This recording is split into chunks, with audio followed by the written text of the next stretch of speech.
The White Horse Adeptus? You mean the mysterious white mare that aided Rex Lapis during the Archon War? Even if it's not her, there must be some connection. She always avoided us back then, and I never knew why. Rex Lapis's recent trip seems to be related to this person as well. Xianyun! Madam Ping! Xiao! Great! You're all here! Ah, Traveler. It has been quite some time.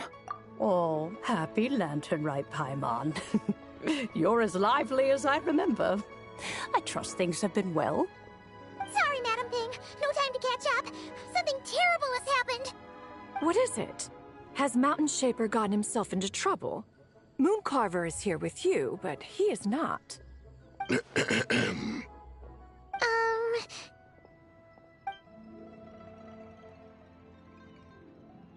The Wrath of Mint? That old fool dares to utter such nonsense behind one's back. Yeah, that's not really our biggest concern here. So, even a mere deadly self of the White Horse Adeptus was able to possess Mountain Shaper and affect his mind. No wonder Rex Lapis told us to gather here and await his orders. Mountain Shaper's cultivation is inadequate. He was caught unprepared. Were it one of us, Zizhi would hardly have found a vessel quite so ready for the taking. Hey, that's not what you said earlier. Where is Mountain Shaper now? A question that hardly bears pondering. Obviously, he intends to plant mint in the vicinity of one's abode. Ah, then he poses no great threat. We might as well let him be. Once he fulfills his wish, it's possible that Zizhi will relinquish him of her own volition. Your ulterior motive is most obvious, Mountain Shaper. You two hope for Mount Eltsong to be covered in mint. One can see it clear as day. Not to mention, deadly selves are born of malevolent human desires, and naturally pose a great risk to the form and mind of all living beings. We cannot let this go unchecked. Let me handle it. I have relevant experience and know how to deal with such situations. One has no doubt of that. Yet your involvement would likely end in armed confrontation. In one's own estimation, the time for such measures has not yet come. Before his departure, Rex Lapis knew that Zizhi was active in Liyue Harbor, yet told us only to wait. It would seem, then, that Rex Lapis did not believe extreme measures were warranted here. Yes, this is quite a peculiar case. After all, Zizhi's possession does not seem to come with ill intent. It's more like she's guiding those she possesses to fulfill their own wishes. There is another matter of import, however. I sense tremendous resentment emanating from her. What could be its source to render her so unable to find peace? She was talking about the White Horse Adeptus memories, right? From what the Traveler said, it seemed like she was about to explode with rage. But why? With Rex Lapis away, if we wish to understand that which occurred in the past, we shall have to ask her directly. She also mentioned the Curse of Time. What could that be about? Perhaps erosion. Indeed. We are of the same mind. I heard that ancient clans in the mountains once regarded the White Horse Adeptus as the daughter of time. It seems there was some truth to that, after all. The Daughter of Time. Cursed by time? Time does not treat everyone equally. The longer you dwell in this world, the more it takes from you. Then what do we do? One has devised a solution. Based on what you have told us, it seems that Zizhi is in the habit of leaping to a different host when provoked. One's plan is for us to block all escape routes while you confront Mountain Shaper, forcing Zizhi to reveal herself. Then, if prior experience stands, she will have no choice but to possess you. However, in other words, In that moment, you would have the chance to either subdue or persuade her. That is akin to walking straight into the lion's den. Allow me to go instead. Yeah, isn't this plan a bit too risky? Why doesn't Paimon try first? After all, even if she got possessed, it's not like she would pose a danger to anyone. Paimon's wishes aren't all food-related, you know. One would not suggest this course of action if one had any such reservation. Time and again, the Traveler has proved immune to Zidja's influence.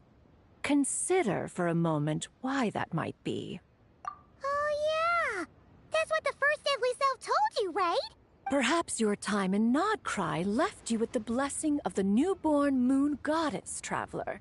And this Whitehorse Adeptus clearly has a profound connection to the moon. Indeed. Indeed. I see. Have you other concerns, Conqueror of Demons? I was just trying to fathom why Rex Lapis left without explaining the situation in detail. But now I think I understand. Rex Lapis entrusted this matter to the Traveler, which means in his estimation, the Traveler must be the key to its resolution. So I have no other concern. I trust Rex Lapis, and I trust you. Then we are all in agreement on proceeding with this plan? Very well. We should depart at once, lest we lose our chance. Let us see whether that old fool truly dares to face one's abode with Mint.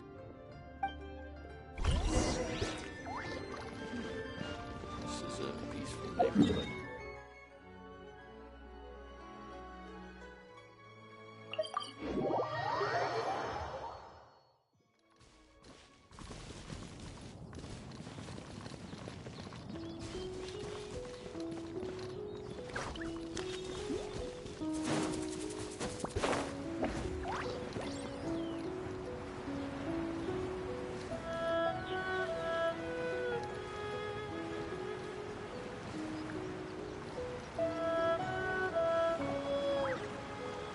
One mint, two mint, let us plant a whole slew of mint! Once I reach 10,000, Cloud Retainer's abode shall be Mount Outsong no more, but rather Mount Mint Song! Oh, to behold the look on her face when she is confronted with such verdant splendor!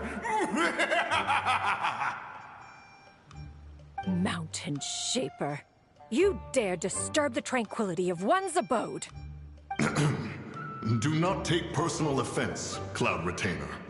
He is not in control of his faculties. Exactly. Let it go this once. Zidja is the one driving him to do this. Huh? But Zidja just helps people fulfill their own wishes and desires. Not now, Paimon. Oops. Sorry, Mountain Shaper. Paimon might have just thrown you under the bus. When he wakes up, we shall have words. Everyone, to your positions.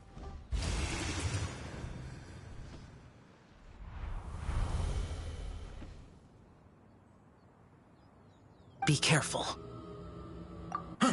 A pest? I must catch it! Again! Oh, young one, it is you. Don't tell me. Cloud Retainer sent you? Ha! Such brazen insolence. Such presumption. Such boundless avarice. That wretched adept's impudence knows no end. If she dares lay a finger on my garden, I shall smash her cuisine machine to pieces! You think I am one to fold so easily?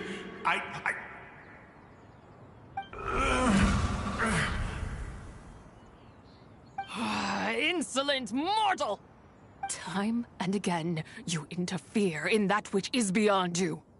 You make it exceedingly difficult to contain my rage. You have no conception of that which you seek. It is forbidden!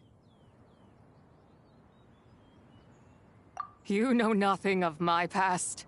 My warning was given. The cost entwined with this is beyond what you can bear. Stubborn mortal! You... Very well. If death is what you seek, who am I not to oblige? Come, let us see the extent of your resolve.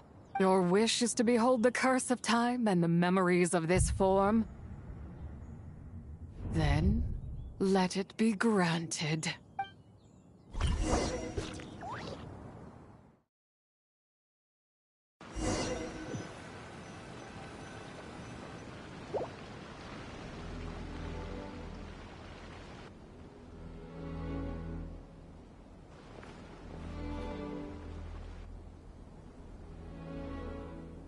You who seek death, stand before me. My prison. I was merely a trace of impure energy within Zapai's immortal body. When her soul was shattered, it should have been the end of me, but... time descended from on high and froze the moment of her death. And so, I remain in this world, unable to find release. A mortal who knows of her existence and would dare to speak her name. Who are you? Help. No, there is nothing we can do for each other. Her power, the one who governs time, it has surrounded me ever since. A blessing and a prison, all at once. No, I have been asleep in this prison for countless years, until a familiar presence woke me. Then, through that mortal girl's eyes, I saw it. As pure and bright as ever, unchanged across the millennia. That place is called Chuang Terrace. Did later generations rebuild the altar in a new location? It looks just like the one used to honor Zapai. Could it be that traces of what happened back then still remain in this world? That memory is embedded deep within the essence of Zapai's soul. It is one that should have been forgotten. Yet, it is precisely that which haunts my every waking moment, fuels my rage, and denies me a modicum of peace. Now you, a mere mortal, come to seek that which is forbidden. So, I shall relinquish control over this body's curse, and let it devour everything within sight. Run as fast as you can, lest this prison become your grave. Look, it draws near. The river of time, come to sweep all into oblivion. A torrent of tears for the dead and departed. I shall wait for you at the end, mortal. Evade being swept up in its waters, and I will show you everything. Fail, and we shall sink into oblivion together.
I did not expect that you would make it to the end.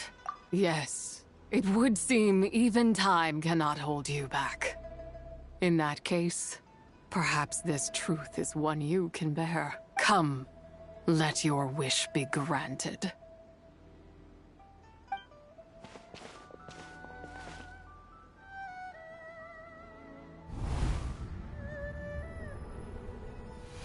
Under moon eternal, in radiant night, a maiden grants silk, soft and light. Under moon iridescent, in night divine, a maiden grants fiber, for cloth so fine. Under moon of frost, in night so great, a maiden grants tools to divine our fate. What are Mom and Dad doing? Shh, just make a wish. The kind Adeptus on the moon is listening.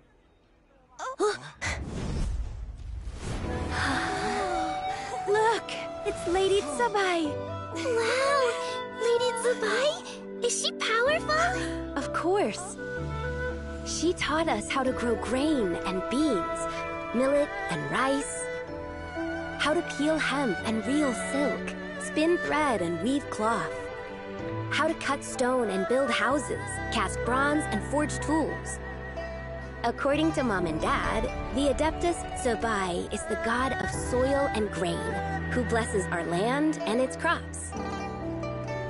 Huh? Lady Tsubai's leaving. It's all right. We just have to wait till next year.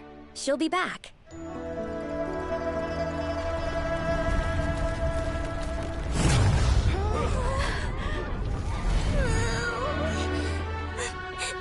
Mom and Dad are gone. Why hasn't Lady Tsubai returned? She'll come. We just have to believe. What is that?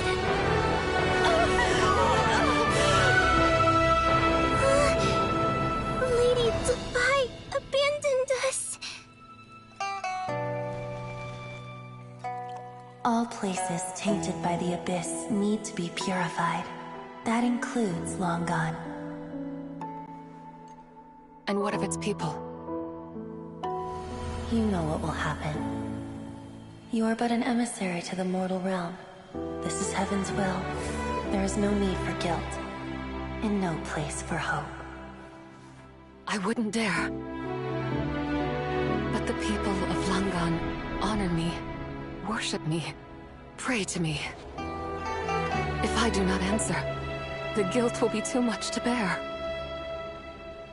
And if you do, you will meet the same end.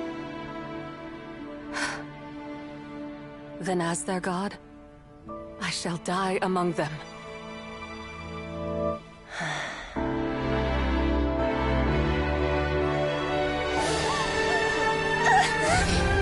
Look!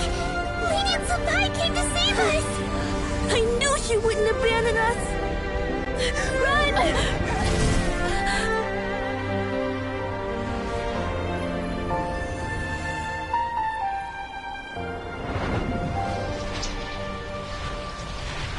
You have done enough.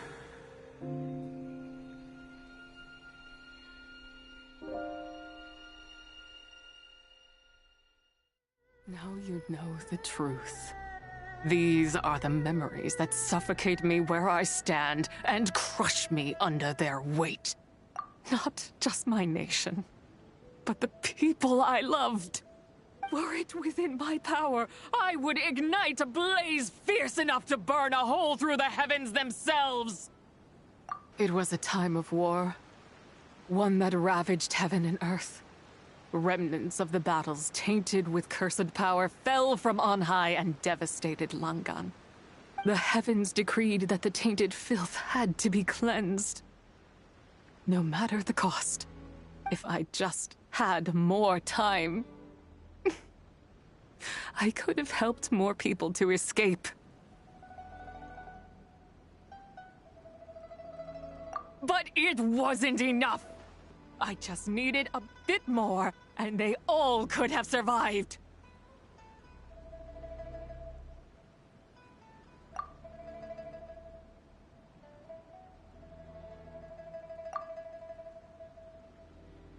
I never imagined there would come a day where I found peace. So long this rage has been within me. Yet here in this moment, it has stilled at last. Thank you. If you wish to bring Zibai back to life, mortal, then you may take the part of her soul that lives in me. Just remember, from this moment onward, the fate of Langan's Fallen rests on your shoulders, and that cannot now be changed. As I said before, I am but a remnant of Zibai's adeptal form, a manifestation of her wrath that was not meant to linger in this world. By taking away this fragment of her soul, you take away my shackles as well. So, let it be done. Ah, it's your turn to grant one of my wishes, is it? Very well. In regard to my fate, and that of Langan's Fallen, I know there is little I can demand of you. However, should another raise a war banner against the heavens someday, let my name be set upon its cloth. I ask for this, and nothing more. Now, take what you came for. I was a lone moon, shrouded and dimmed in cloud-veiled night. Now darkness breaks, free and unburdened. I reclaim my light.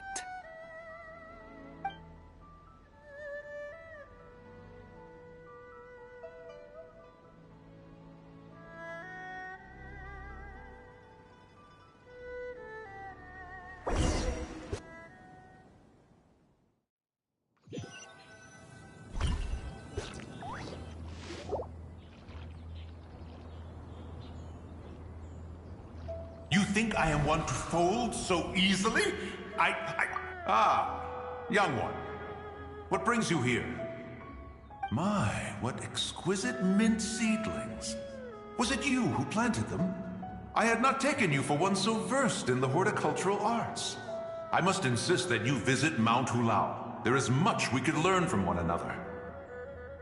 Ah, but this is Cloud Retainer's abode.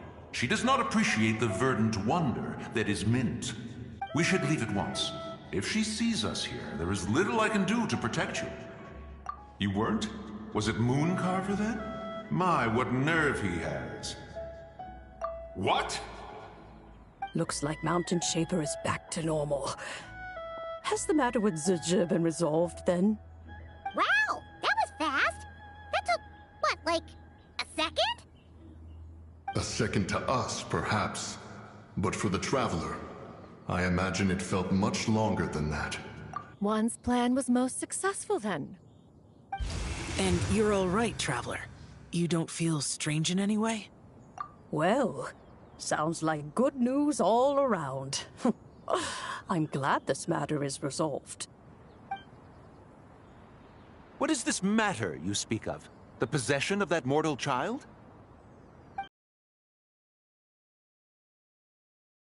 But there is another that is far from over. The mint you planted around my abode.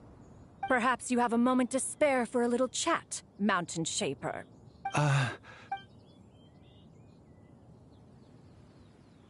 You seem reluctant to talk in detail about what happened with Zizhi.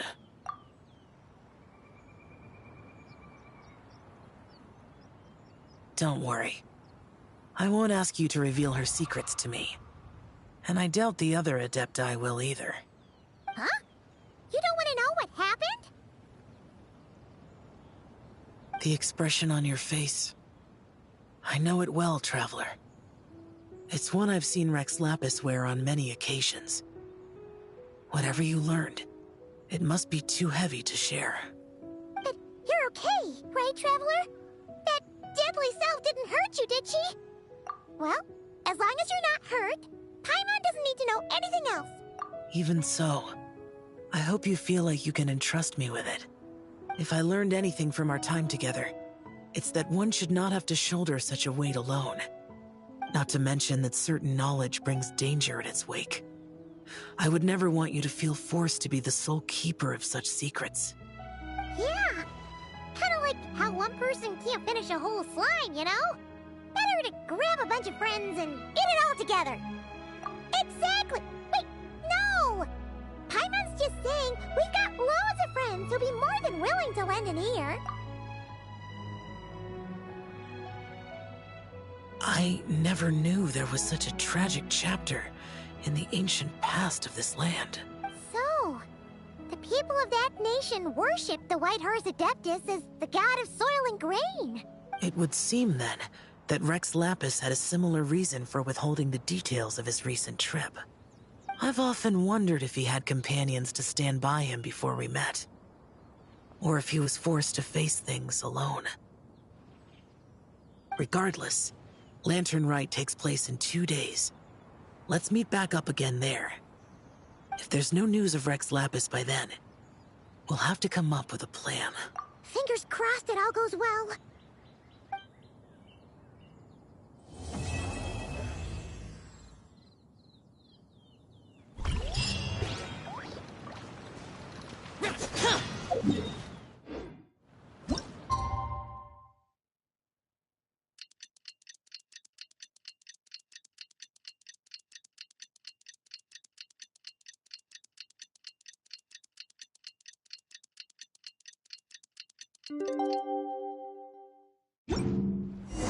It's time to meet back up with Xiao.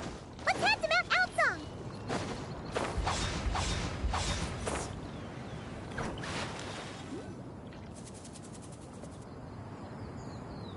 Xiao, Cloud Retainer, Madam Ping, we're here. Any news on Zhongli? Wait, are we missing 2 Adepti? Well, Shenyun banned Mountain Shaper from Mount Outsong for 3 days. Oh, then what about Mooncarver? The scheme to plant mint in one's abode was one those 2 fools devised together? And when it comes to punishment, one does not discriminate. Wow, that's pretty harsh, Cloud Retainer. Let's get down to business. We have news of Rex Lapis. Huh? Isn't that... Yes, Rex Lapis's Geopillar. It descended from on high this morning. He must have sent it for a reason, but it does not respond to our touch. So, what does it mean? Is he in trouble? Not necessarily.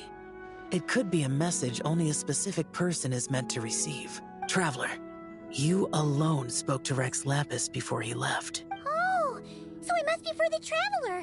Give it a try.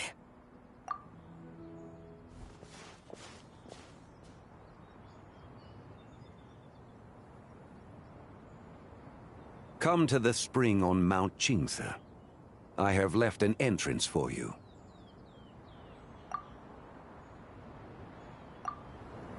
Well?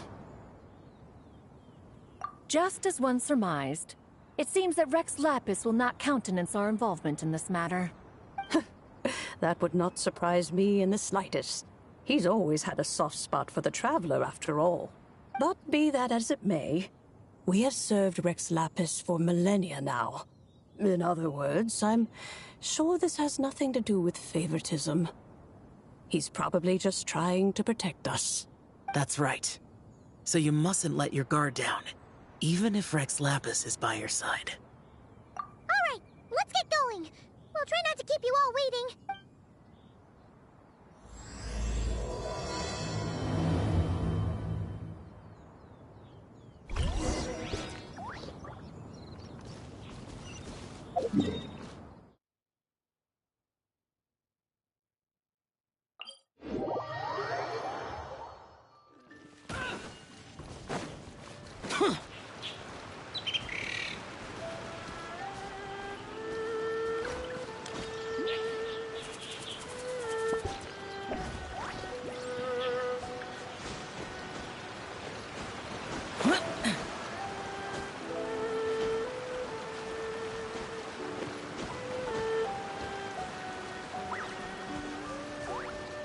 Keep your eyes peeled. It should be around here somewhere. Becomes...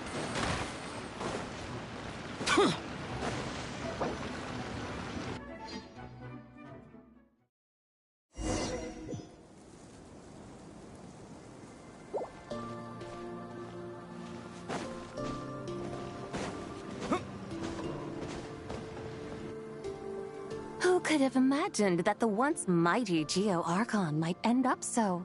Sitting on... You really do look like an old man now. This is a Shao lantern, not a moon lantern. In ages past, when the gods waged war and the world was in turmoil, these lanterns were lit to guide fallen warriors back to their homes. Had you tarried in the mortal realm for but a little while longer, you might have become quite accustomed to them. Even so, it bears such a striking resemblance to the moon lanterns they used to offer up to the heavens. Could this truly be mere coincidence? Perhaps in some sense it is, yet in another, it isn't. For instance, who is to say that some of Langan's magnificent jade did not become part of the very foundations upon which Liyue Harbor now stands? It is conceivable that this ritual was transmitted in such a manner too. Now, let's not let ourselves get carried away. For all its splendor, do not forget that, in the end, even Langan could not escape its heaven-sent fate. Alas, it is just a pity that the little creatures of this world may never again lift their eyes to the moon, even should misfortune befall them. But you, Geolord, now that you rule this realm, why take the trouble, not to mention the risk, to visit one who bears such profound guilt as I? Are you not afraid that you might be sullied by the curse of time that was laid upon me? There is no risk to speak of. At least, not in comparison to that which you took when you defied the heavens all that time ago. As I have stated, time and again, it was not I who defied the heavens. Geolord, the ancient affairs of Langan have nothing to do with me, for I am but one of her deadly selves, severed before her demise. My name is not Zebai, but Zichao. Surely you did not take us for one and the same, solely on the basis that we may all assume the form of white horses? Sorry to break it to you, but you seem to have found yourself the wrong white horse. Anyway, do tell me, what urgent matter brings you here? Very well, then. I have come to ask for Zebai's shade. Oh? So, the Geolord has set his sights upon Zebai's human soul. And what is it that you intend to do with it? The world outside is changing. With the new moon's birth, the confines of the Shadow Moon are gradually disintegrating. In other words, the heavenly soul is set to return. Consequently, strange phenomena have manifested within Langan's former domain, leading to the earthly soul's reappearance as well. The last of the trio, the human soul, is in your possession. Most intriguing. My intention is to gather all three together, so that an old friend may finally make her return. I must admit, it seems that some remarkable affairs are coming to pass in the outside world. Yet there is one thing you seem to have overlooked, Lord of Geo. Back in the day, it was you that freed me from that painting. And afterwards, I took up arms in your name. Together we first subdued Chenyu Vale, then brought peace to Mount Qingse.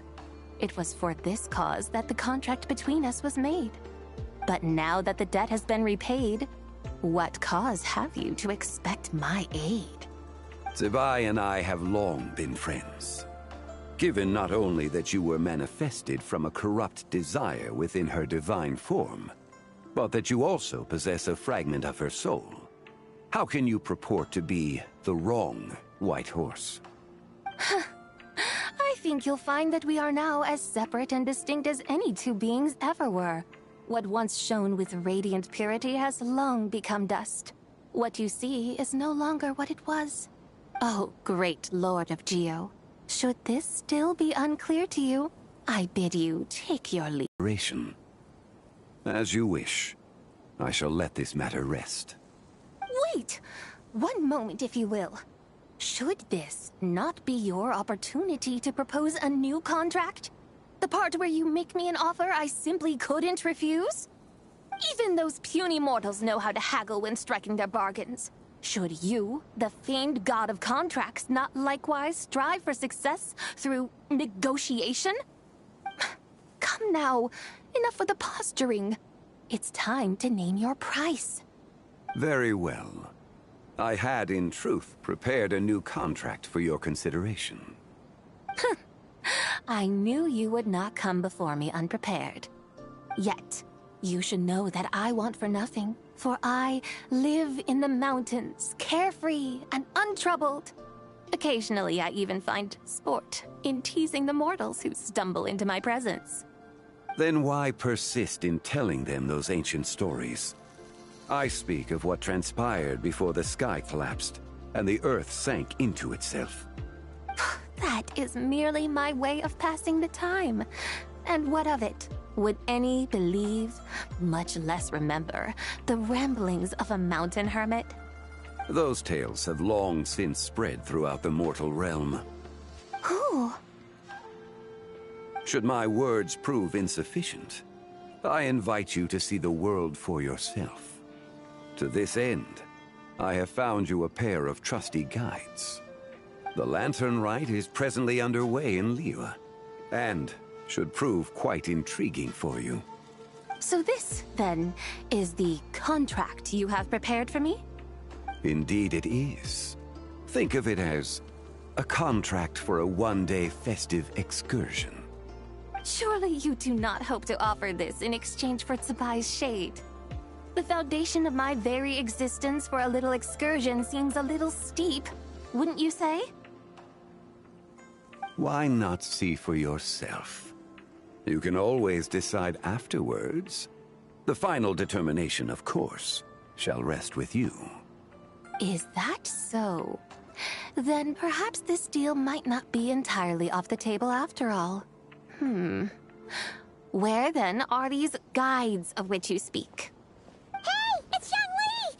Oh, we've been looking for you everywhere. We thought you might have gone missing. You're here. So these are my guides. Well, well. They certainly look the part, I'll give you that. Guides? Oh, you poor innocent little creatures. The benevolent Lord of Geo has sold you to me, which means that for the rest of this day, you belong to me. Sold us to you? Just what have you gotten us into, Xiangli? The situation is not quite as dire as that would sound. I ask only that you accompany my Adeptus friend on a tour of Liyue. I would suspect that depends on how well you entertain me. Entertain you? Let us start with this Liyue harbor of which I have heard so much. Nowhere is quite so fascinating as a place teeming with little mortals. How come this Adeptus sounds so different from what Paimon... Okay, we'll take care of it. Get ready to find out why they call Paimon the best travel guide in all of Tibet.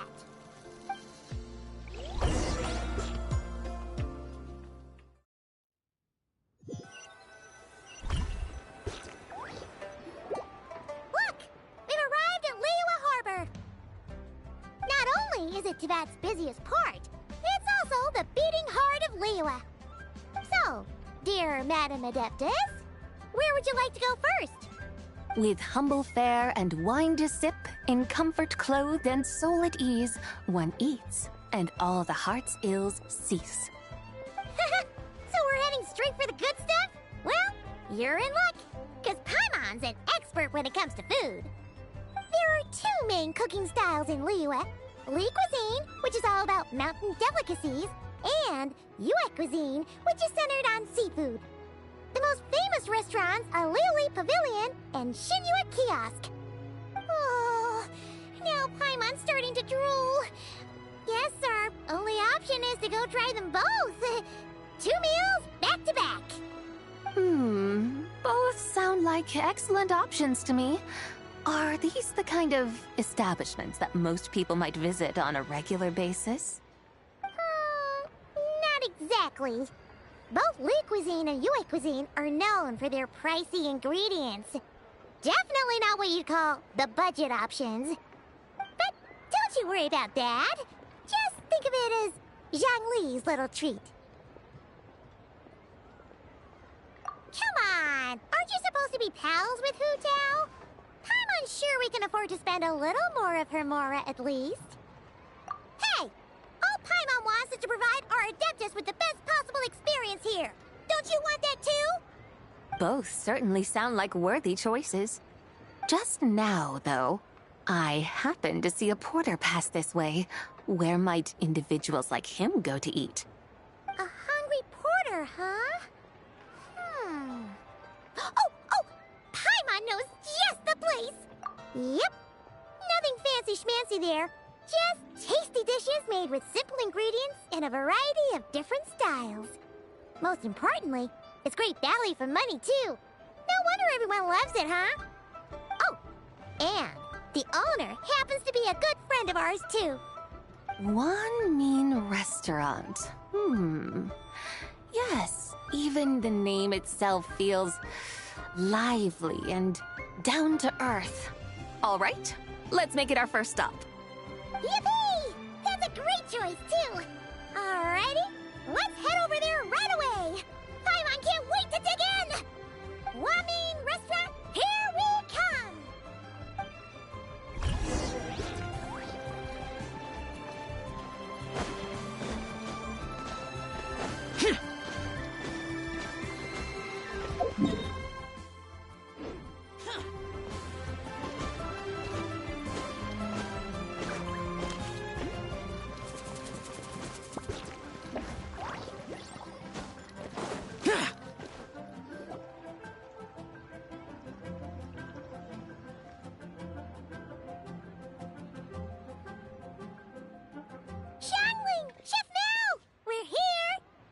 Oh, hello there. What a surprise to see you two. Welcome, welcome.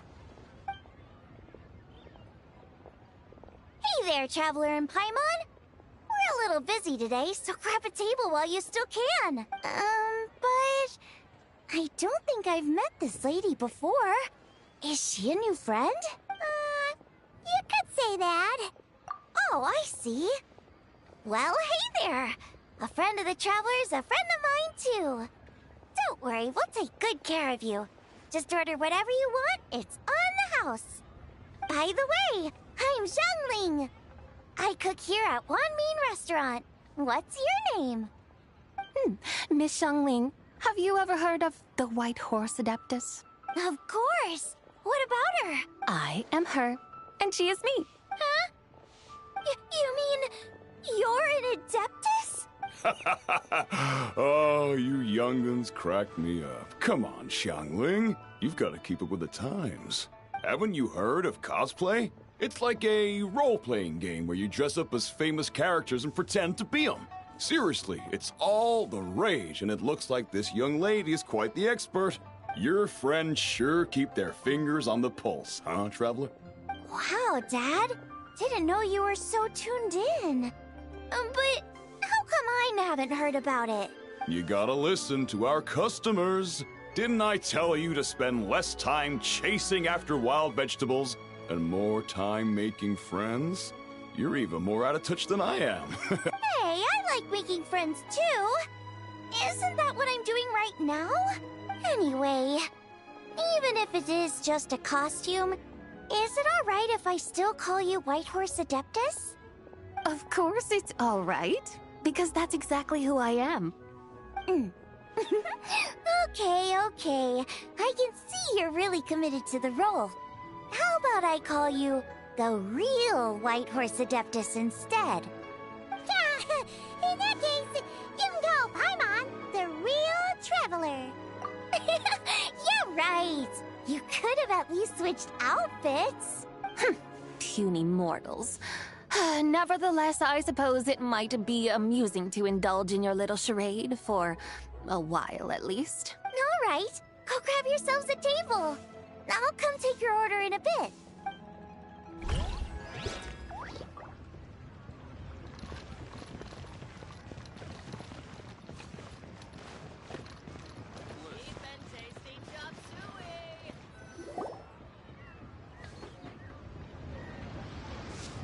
Hello.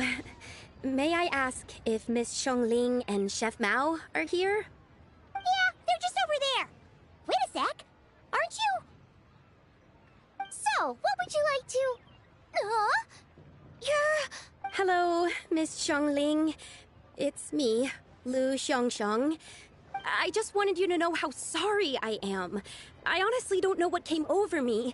Please, please forgive me. Oh, it's you. You really gave me a fright that day, young lady. You didn't actually get food poisoning from our black-back perch stew, right? Come on, Dad. She's come to say sorry. It's all right, Miss Lu. You must have been feeling a bit off that day. You're looking so much better now, though. Why don't you grab a table, too? This one's on the house. No, I couldn't possibly. Hey, it's totally okay. We all feel under the weather sometimes, especially when we're away from home. Go on, find yourself a... yikes. Looks like all the tables are taken. Wanna come sit with us? We've got an extra seat over here. Thanks, guys. So what would you like to eat today? Feel free to order anything you like. I should very much like to sample your renowned poisonous blackback perch stew. It wasn't poisoned. That was all on me. So that's one portion of blackback perch stew. How about you guys? Paimon wants...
Sure thing! Looks like Paimon's having trouble making up her mind. Anyway, I guarantee you'll love it. Let me think. Well, since the blackback perch stew is on the spicier side, I guess it makes sense to balance it out with a serving of stir-fried shrimp. And since it's lantern rite season, you better try out the triple-layered consommé and come and get it too! Those are our seasonal specialties. As for the carbs, since we've got a full table, how about some right at home? Along with our special chili mince cornbread buns. Trust me, you won't be disappointed. Then for dessert, I'll whip you up some Lucky Snow Delight. I just came up with it a few days ago, and I can't wait for you to try it. Wow! Sounds like quite the feast! Looks like Paimon's in luck today! Am I the only one who thinks that's way too much? Not at all. Don't worry, I know what I'm doing. And to top it all off, our star dish, Adeptus Temptation. You should know that we don't often serve this here at Wanmin Restaurant. But since this is my first time cooking for the White Horse Adeptus, I'm pulling out all the stops. Okie dokie, just sit back and relax. I'll have your dishes out in no time. Hold on. Did I just hear Miss Xiongling mention the White Horse Adeptus? You did indeed. And you're looking right at her.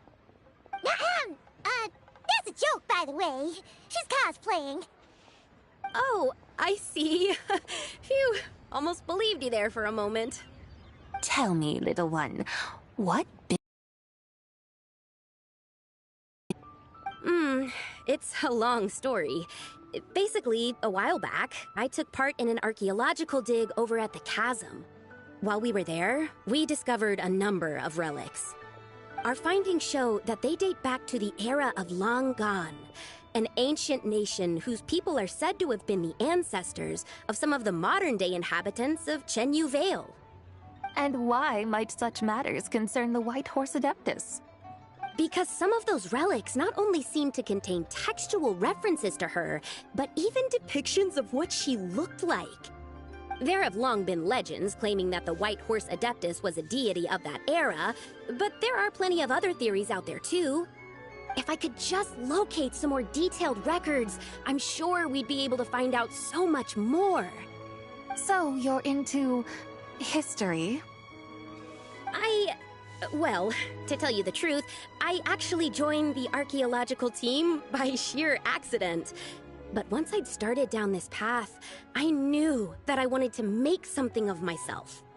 Recently, though, things seem to have taken a turn for the worse. I still can't believe I caused such a mess and even ended up hurting someone. Oh, so you're considering becoming a martial artist now instead? No, I mean, they weren't seriously hurt. It was just a few scratches, and they let it go after my mother Either way, my career's pretty much over. And even though both the victim and the Ministry of Civil Affairs say they won't be pursuing the matter any further, my father says he's going to punish me according to our family rules. Family rules? Yeah, he's decided to ground me. I'll have to return to Chaoying Village after Lantern Rite, and goodness knows when I'll be allowed to leave again. Wow, that's harsh. Sounds like the kind of thing only rich, super traditional parents would do. We're not exactly rich, though. All we own are a few tea fields in Chaoying Village and a guest house in Liyue Harbor. A guest house? It isn't Baiju Guest House by any chance? Yep, he's my grandfather. So, you've heard of the guest house before? Small world, huh? Come to think of it, didn't Boss Fu mention something about hoping that the White Horse Adeptus would show up and let her divine power be known?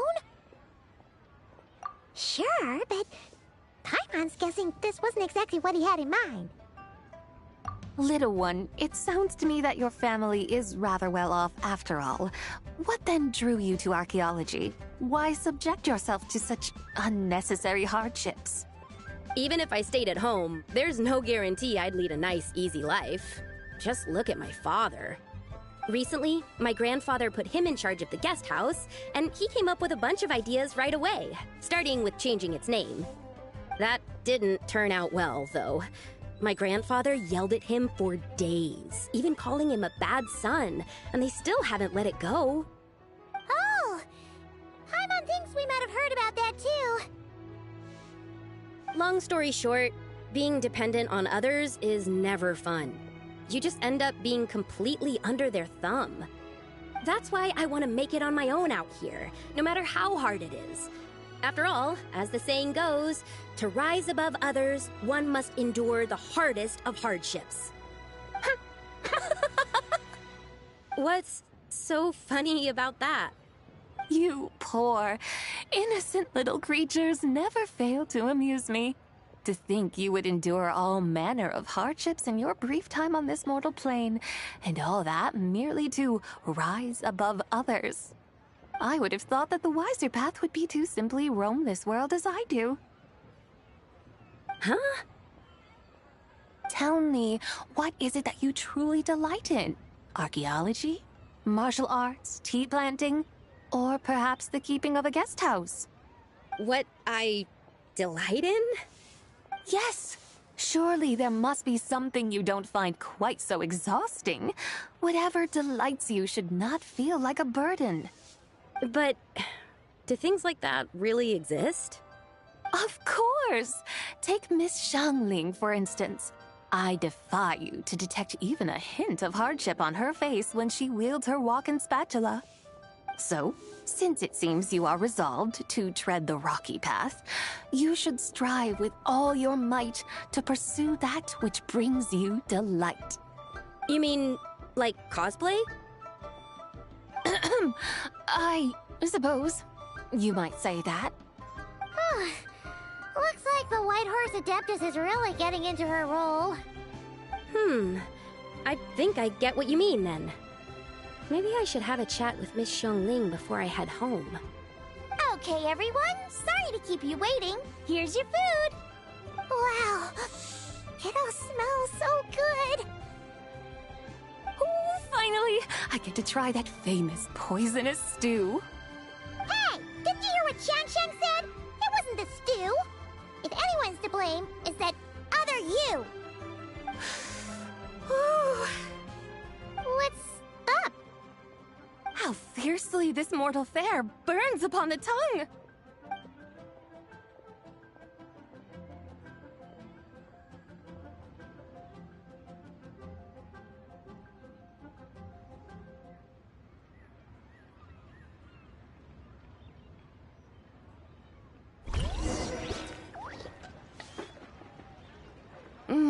Most satisfying as poisonous stews go.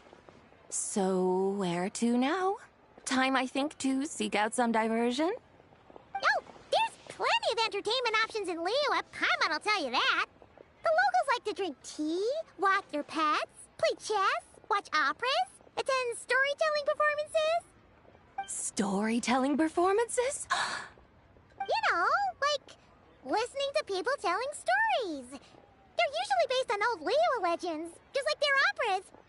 Stuff like the Divine Damsel of Devastation, Through the Eyes of a Dragon, or the Sanctification of Tao Do. What about the story of the bright moon that sits in the sky above us?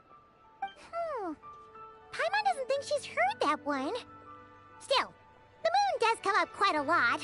It's even in the name itself. The Yue in Liyue actually means moon. Since we're on the subject, you like telling stories yourself, right? Why don't we go check it out? In that case, I'll have to trouble the two of you to lead the way. Awesome! Let's go! Third round knockout, here we come!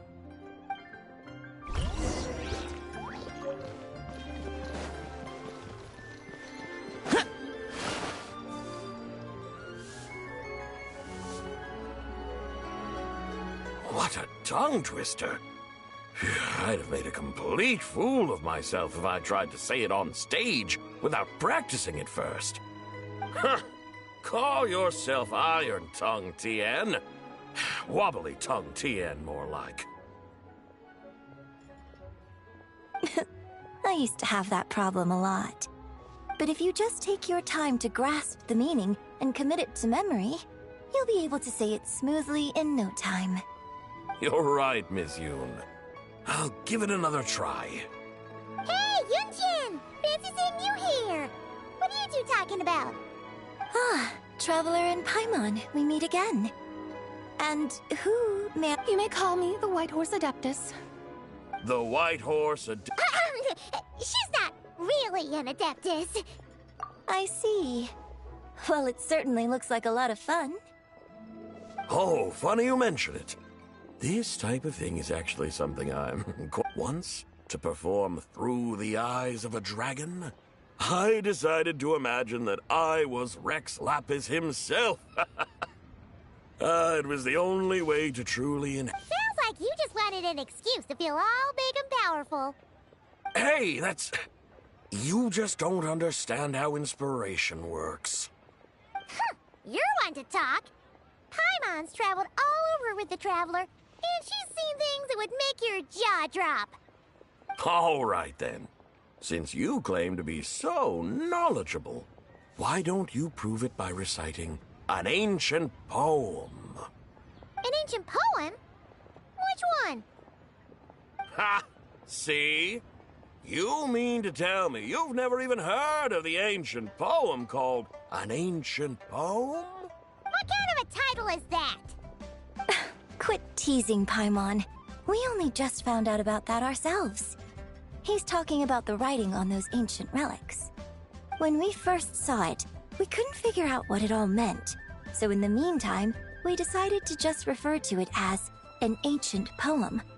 However, thanks to the painstaking work of the scholars who were tasked with decoding it, it seems like that's exactly what it was. Or rather, an ode offered in veneration of the moon and the White Horse Adeptus. Oh yeah! Didn't Keqing mention that before? It's got something to do with Longan, right?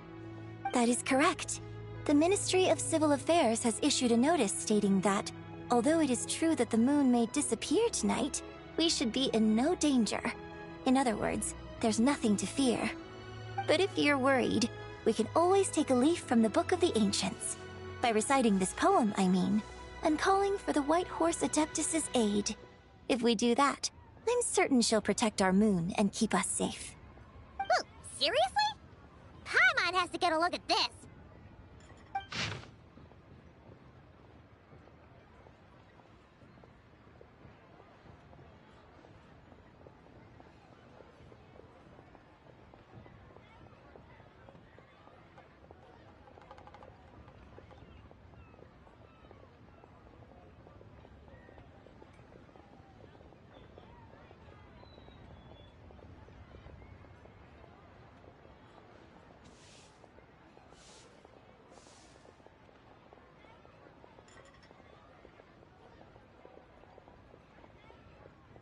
Under moon eternal, in radiant night, a maiden grants silk, soft and light?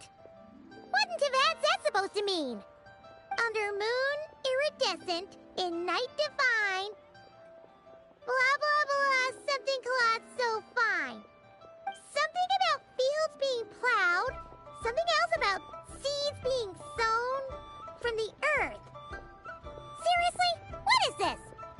The fields are plowed, the seeds are sown, and from the earth, life is grown. Whoa! You did that without even looking! Bravo! Bravo! We have an expert in our midst. Looks like this young lady really does know her role inside out. If I didn't know any better, I'd have taken her for the real deal. That's because I am the real deal. That's the spirit. This is exactly the kind of mindset I was talking about. Behold, mortals, I am none other than the indomitable Rex Lapis himself. Kneel before my godly splendor. Believe me, young lady, I know exactly why you do it. Back in the day, I was just like you. I must say you are rather amusing as mortals go. Miss White Horse Adeptus, it is a great pleasure to make your acquaintance today. I have some questions regarding the poem, and I was wondering, perhaps, if you might be able to shed some light on it? You want me to explain the full meaning of its verses? Your guidance would be much appreciated. Fascinating. Tell me, do all the people of Liyue still express such reverence for the ancient ways? Well, it's true that we hold a deep fondness for our history, but it is hardly our only pursuit. One of my good friends, for instance, is even more devoted to the modern Fontanian art of rock and roll. Exactly! And don't forget, great practitioners of the role-playing arts walk among us too. People like me and you, young lady. Yes. So rather than placing too much emphasis on our reverence for the ancient ways, it might be better to say that here in Liyue, Then, I suppose it wouldn't do any harm for me to enlighten you. In truth, it is but a simple poem of blessings. Its meaning is this. As the eternal moon rises in the night sky, a maiden adorned with lustrous jade descends upon the earth. She blesses the kudzu vines and mulberry leaves, so that they may be used to make coarse cloth that is nevertheless soft, light, and comfortable to wear. As the iridescent moon rises in the night sky, a maiden adorned with lustrous jade descends upon the earth. She blesses the kudzu vines and hemp so that they may be used to make fine, luxurious cloth. As the frost moon rises in the night sky, a maiden adorned with lustrous jade descends upon the earth. She blesses the mugwort and artemisia so that they may be perfect for divination. So she really did come down from the moon? She shows the people how to use the plow and spade to purge the land of weeds, till the soil, and heap up the earth to make it fertile. Then with the hoe, she teaches them to sow their grain, bestowing the promise of life upon every seed. She blesses the millet and the beans, ensuring that their stalks and vines stretch forth without end. She graces the wheat and the rice, so that their heavy heads are filled with plump, glistening grain. Sounds like she's a real pro at all this farming stuff. The fruits of the field are harvested and brewed into sacred wine for honored guests. This we reverently present to the divine maiden, with every ceremonial step flawlessly observed, so that she may witness the depth of our piety and respect. Oh, divine maiden, how can your graceful presence in the sky not seem like that of a fairy descending from the heavens? Oh, divine maiden, how does your pure and radiant form not resemble the guardian spirit of our land? I send my heart's desire, ascending to the heavens, beseeching you to grant us good fortune and blessings in the coming year. Huh? So, that's what it's supposed to mean? I find myself speechless. Moved beyond the power of words to convey. Oh, young lady, you have shown me the heights to which a true role player might aspire. A truly remarkable performance. I did not anticipate that anyone could unravel this poem with such depth and clarity, and so soon after the Ministry of Civil Affairs noticed, too.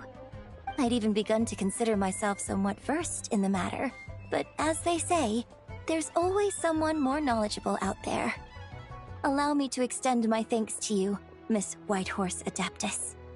You are far too humble, young one. I must confess, it is I who have been surprised, not only by you, but also by this Liyue harbor of the present day. Ah, so you're not from Liyue. And what, may I ask, has surprised you about it? Oh, it's nothing really. Just some old memories scattered here and there. Very well, my guides. I suppose it is time we set forth on the next part of our excursion. I'd like to go see that wharf now. What say the two of you? No problem. We'll take you wherever you want. Oh, leaving so soon? Before you go, allow me to introduce myself. I am Yunjin, director of the Yunhan Opera Troupe. May I ask your name in return? My own name is scarcely worth mentioning, but since you asked, perhaps I'll tell you the title of that poem instead. Huh? So, it isn't actually called an ancient poem? Of course not. Its real title is Odes of Long Zabai. Odes of Long Zabai. All right then, until we meet again.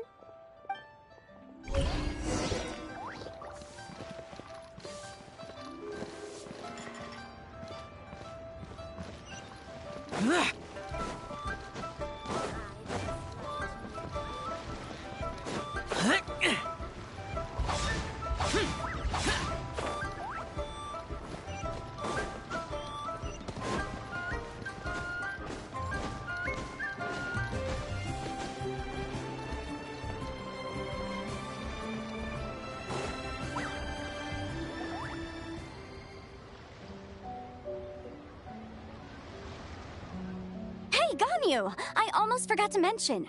On my recent trip to Notcry, I came across something really fascinating in the Frost Moon Scion's library. I found records in their collection of another divine envoy living on the moon. A divine envoy on the moon?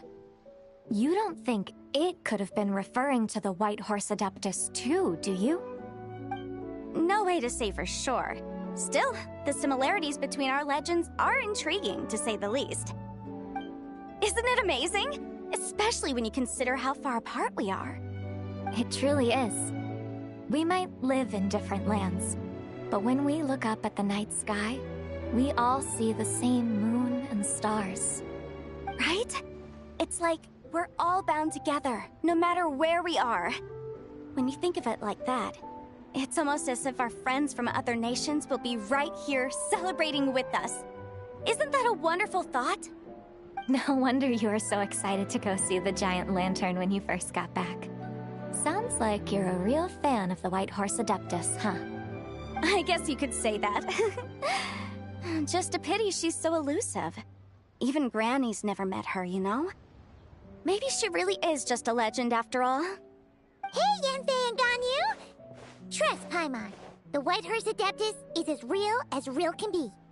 Huh? Oh, look! It's the Traveler and Paimon! Feels like I haven't seen you two in, like, forever. Happy Lantern Rite. It's so good to see you again. Hey, you two. Happy Lantern Rite. Did I hear you right just now, Paimon? Does that mean you've actually seen the White Horse Adeptus? She has indeed. And now, so have you. And you are? Why, who else? The White Horse Adeptus, of course. Could you maybe start with something else next time? You're the White Horse Adeptus? That's right. Allow Paimon to introduce you to our new friend, Zichao. She's been low-key obsessed with cosplaying the White Horse Adeptus ever since we met her. I see. Well then, greetings, Miss Zichao. My name is Yanfei, and recently I've been low-key obsessed with learning everything I can about the White Horse Adeptus. I'm sure the two of you will get along like a house on fire. Oh, and by the way, I'm Ganyu. So, Miss Zichao, you must be here to see the giant lantern too, right? A horse-shaped Zhao lantern? Is that what I think it is? That's right. A lantern made to honor the White Horse Adeptus herself. Isn't it gorgeous? Huh? What are you laughing at? Both the lantern and myself. What do you mean? Well, this lantern truly is an artistic masterpiece. But tell me this, have any of you ever seen a horse before? Come to think of it, Paimon can't remember ever actually seeing one herself. What about you, Traveler? Oh, this horse appears to be mid-trot, but it has adopted what is called a lateral gait, where the legs on one side of the body move together in unison. A rather rare sight indeed. Just now, I suddenly pictured myself, I mean, the White Horse Adeptus running the same way. The image was so absurd, I could barely contain my mirth. Oh, really? I never knew that. You learn something every day, huh? Oh, come on! It's basically a giant piece of fan art! Who cares if it's different than the original? I was merely laughing at my own ignorance. I came here thinking that the White Horse Adeptus' tale had been long forgotten. Yet here I am, gazing upon a lantern made in her honor. Well, you couldn't have been more mistaken. There are so many tales about the White Horse Adeptus, I'm starting to lose count. Just off the top of my head... Just so you know, Yanfei, we've heard it all like a million times before. Aha! But there's one thing I can guarantee that you haven't. Huh? You mean like a new chapter of her stories come to light? Mm-hmm. And I heard it from Ganyu just yesterday. Hey, why don't you share it with the others? Sure, no problem. Where to begin? Do you guys still remember what Liyue's Moon Chase Festival is about? Of course! It's a festival held in honor of Guo... The stove god. That's right. But it took a really long time for the Stove God Festival to become what it is today. In its earliest form, it was actually an adeptal ritual known as the Moon Chase Rite. Paimon remembers Madame Ping mentioning that before, but she never explained exactly what it was. According to Cloud Retainer, the Moon Chase Rite was originally a ritual meant for communicating with the moon. Communicating with the moon? But for what purpose? Rex Lapis who performed the ritual. Whoa! Rex Lapis did it himself? Must have been a really important ritual. That's right. Unfortunately, despite numerous attempts, they never actually received any response from the moon, which is why they eventually stopped performing it. But then, just yesterday, Keqing took a picture of the moon being obscured by a dark hole to Cloud Retainer and asked if it had anything to do with the Moon Chase Rite. The moment Cloud Retainer saw it, it suddenly dawned on her that the rite might have been an attempt to reach the White Horse Adeptus all along. Does that mean Zhongli's been trying to bring back the White Horse Adeptus all this time? So how about that? Bet you never thought there might even be a link between the White Horse Adeptus and the Moon Chase Festival. If Keqing hadn't taken that picture to Cloud Retainer, we would never have known any of this. This is probably what Keqing was referring to that day when she mentioned there were some ideas she wanted to follow up on. So, Geo Archon. All this time, you've been striving to awaken her. Huh? What do you mean, awaken? Nothing. What I truly meant to say was, this new insight you've provided has been truly eye-opening. Oh, by the way, my trusty guides, I've been meaning to ask, where in Liyue Harbor might one enjoy an expansive scenic view? Huh? We're off to the next stop already? But Paimon's barely done digesting that lore bomb just now. All the more reason to find the right spot to let it sink in. Oh, so that's what you're up to. A tour of Liyue Harbor? In that case, if you're looking for a spot with a panoramic view, I'd recommend Yujing Terrace. That's a great idea.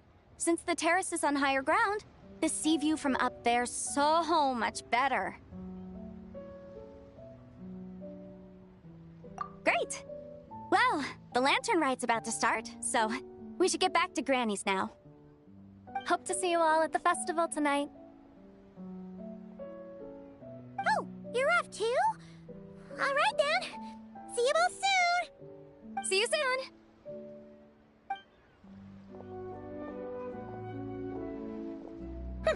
Very well, my guides. What are we waiting for? Okay, you're the boss. Yujing Terrace it is. After all, the customer's always right. Something else you needed to do? Oh, Paimon likes that idea. And what, may I ask, is a photo? It's this awesome invention that lets you record moments in the blink of an eye. Except, you've gotta try not to actually blink. Oh?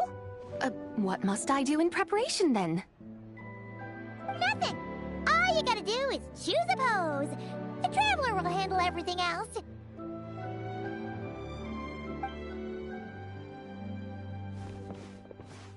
Come on, let's give it a try. Look, we got a great picture. Paimon's gonna call it The White Horse Adeptus Meets the White Horse Adeptus in Liyue Harbor. Huh. They've even discovered a way to preserve moments in time. Now I truly am curious to witness what else these mortals might accomplish. Very well, let us proceed. Yujing Terrace lies in that direction, does it not? Hey, wait for us!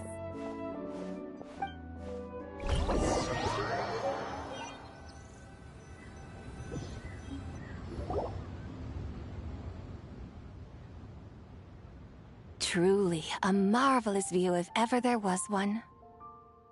It seems the charm of this Liyue Harbor is only heightened by the sun's dying light.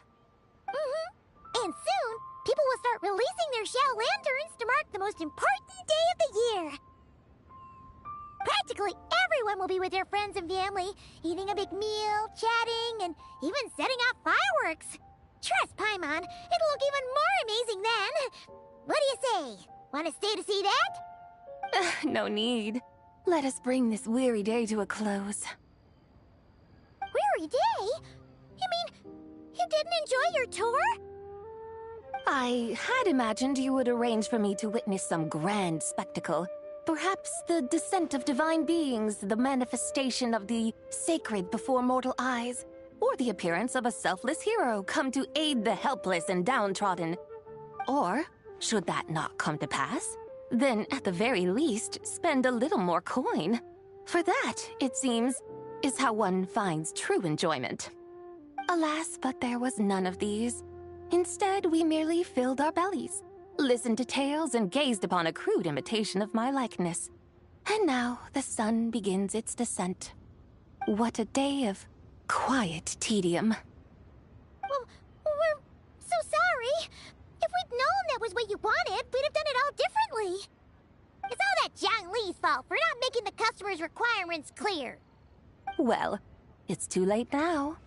Do you still believe I would part with that soul fragment, now so intertwined with my very being? But... I knew you were the more astute of the pair. Huh? You were just trying to scare Paimon? It seems the realm of the Geo-Archon has a way of making one more stony-faced. So, you were just pulling Paimon's leg? Of course. Long ago, I shared tales with various mortals who chanced upon my mountain abode. Never did I imagine that those stories would endure. It seems I greatly underestimated them. Perhaps, as your Geolord said, a few pieces of ancient Langan's magnificent jade have truly become part of the very foundation of this land. So, you've decided to help us? Again, that goes without saying. I made up my mind some time ago now. When I beheld a rather intriguing scene as I set foot in this city, I saw porters passing through the alleys, setting down heavy wooden crates from their weary shoulders, peddlers pushing carts as the kites and lanterns upon them rustled gently in the breeze. I saw cooks cooking, actors acting, scholars reading, soldiers marching, children playing, elders resting, officials officiating, and the common folk absorbed in this or that, reveling in the simple joys of life. Some, it seems, have already found that which stirs their hearts, while others continue to fret, troubled by uncertain futures. Yet, in this gentle and serene order, each holds fast to their anticipation, not only for the celebrations to come, but also for the first light of the morrow. Scenes I once yearned to behold now unfold before me, no longer in Langan. How wondrous is this mortal realm! Thank you, Whitehurst Adeptus! Thank you so much! Adeptus, Adepti, perhaps the singular art in which we are truly proficient is that of sequestering ourselves within the high mountains. But once we leave our mountain refuge, we find ourselves drawn back to mortal ways all the same. So, it is I who should offer my thanks to the two of you. Traveler, Paimon, you have made this day more delightful than any I've known in a long, long time. Come now, and take what it is you need. You mean, like, right now? But don't you think we should wait for Zhang Li? That won't be necessary. All things shall meet again in their time, for the waters know no rest, and the flowers their appointed season. One need not fear that life is but a journey of goodbyes.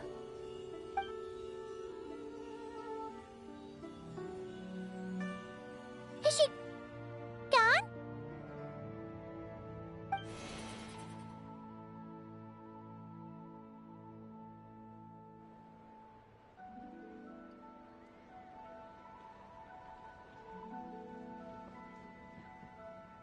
Yes, she's gone. A deadly self is formed from the body's impure vapors, so naturally it cannot survive long in this world. Had it not been sustained by the remnant of Zibai's soul, it would have faded away a long time past. Now that the remnant is gone, it has severed its ties to the mortal world. Zhenhui! When did you get here? A while ago. I would have thought you'd at least want to say goodbye. Though mountains endure, the ceaseless waters will, at last, wear away their sharp edges. Thus, my... It may be goodbye for now, but someday, we will meet again. Really? And when might that be? Who can say for sure? Years and years from now, perhaps. Or maybe tonight, at the Lantern Rite. Are you saying that if the White Horse Adeptus were to be resurrected, she'd still have the memories of the three deadly selves? That she'd still remember us? We will find out soon enough.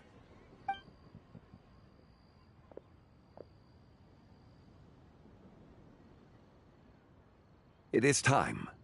The rite is about to begin.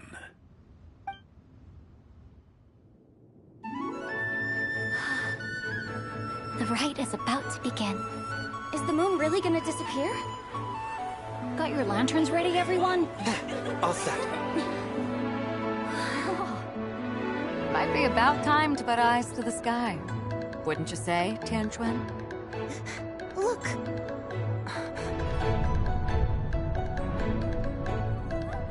When the sun's out, eat the sun. When the moon's out, eat the moon! Whoa, is this the lunar eclipse? Under moon eternal, in radiant night, a maiden grants silk, soft and light. Under moon iridescent, in night divine, a maiden grants fiber her cloth For so you. fine. Under moon of frost, in night so great, a maiden grants tools to divine our fate. The fields are plowed, the seeds are sown, and from the earth, life is grown. The seedlings stretch, the crops do rise, and all unfolds before our eyes. Fruits are gathered, sweet wine is poured. These gifts we offer to our Lord. Pure as heaven, so fair and bright, she shines as light in this dark night. And with her does this, wish take flight.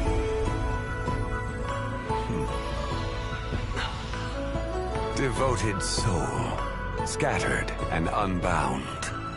Let this lantern guide you home. By its light be found.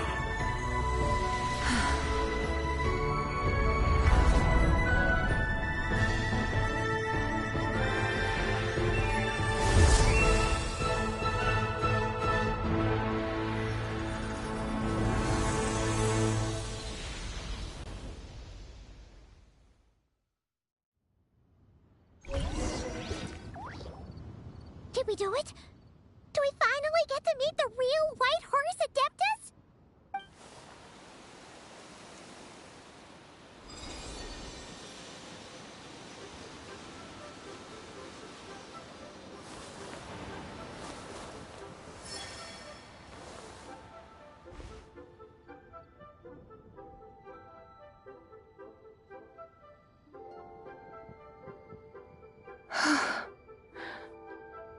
This place. Where am I? A familiar land, now known by the name of Liyue. Liyue? The peaks adorn the clouded moon. Then, who might you be? Oh no! She seems to have lost all her memories after all. And those countless lights in the sky. What are they? These lights, each like a dwelling in glad accord, usher in this day of joyous rebirth. And whose rebirth might that be? That of my old friend, Zibai. Zibai? Yeah, that's you!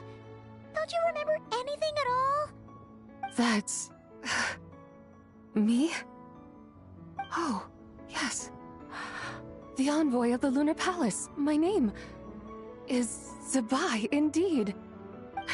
Then you must be... the Lord of Geo, Heaven's Star. Many years have passed since we last saw one another. Zibai, my friend. Welcome home. Home? But why does this place, this Liyue, feel at once so strange and yet so familiar? Who you are? Who are you? Ah, yes, I remember now. You are that young Wushu dancer, the one who seeks disciples. How fares your quest for disciples? It must have yielded a truly prolific body of students by now, I trust. Hey, you've got it all wrong! You're talking about Gaming! But I could have sworn... Oh, that's right. You're that impudent blonde youngster who kept meddling in my affairs. And to think you even had the audacity to presume yourselves worthy of being... What was it again? Ah, yes, of being my guides. How very wonderful to see you again, my most faithful and beloved guides. I trust all has been well in my absence? Well, she finally got it right. But that sudden mood swing felt even weirder. It's like her head's packed full of slimes. It is possible that her cells have not yet settled. After all, they've only just been brought back together. It may be some time before she fully recovers. Huh?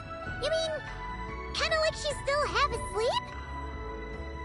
That I cannot say for certain. Perhaps a few days. Perhaps a few years. A few years? Mortal years are but a poor measure when divine beings tread the realm of dreams. Well, if you say so. Anyway, at least she's whole again, right? That already seems like a pretty good outcome to Paimon. Yes, there is little cause for worry. We need only wait and let time take its course. Say, what are those little creatures over there up to? Celebrating Lantern Rite, of course. And those lights up in the sky? Those are all Shao lanterns. This year, each and every one of them carries a little wish inside. Lantern Rite. Then, may I join in too? Of course! Why else do you think we've been running around like headless chickens these past few days? Tell you what, Traveler, why don't we take the White Horse Adeptus out to celebrate? Who knows? Maybe seeing some familiar faces might help her find her feet? Hey, Zhangli! You've got some time on your hands now, right? Why don't you come along with us? By no means a bad idea, Paimon. Oh, and Zibai, before Paimon forgets, when we meet the others later, remember to wish them a happy Lantern Rite! Happy... Lantern Rite? Happy Lantern Rite! Yes, Happy Lantern Rite indeed. Well then, let's go!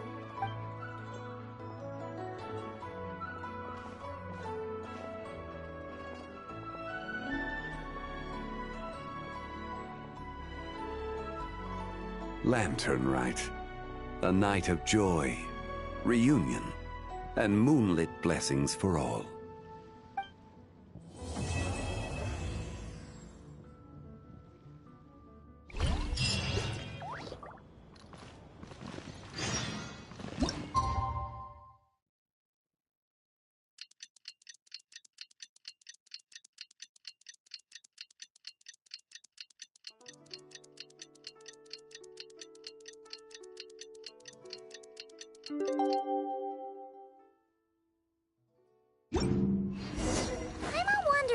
White Horse Adeptus is getting along. Maybe we should check in on her? We can ask Zhangli where she is.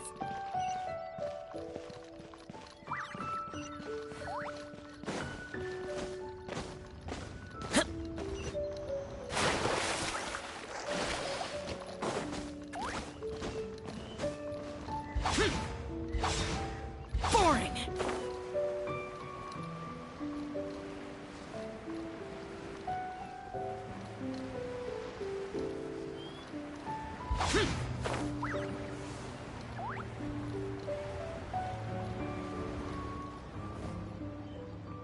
Oh, looks like Zhangli hasn't stopped by for tea today. Hey, are you two looking for your friend? Try going up that way. Is Zhangli up that way? No, but that young lady who was dressed up as the White Horse Adeptus the other day is. She's your friend, right? I just saw her head toward Wanmin Restaurant. I was wondering why she was eating alone. But then you two showed up hot on her heels. Oh, what luck! We were just on our way to find her. But what's she doing at Wanmin Restaurant? I have no idea.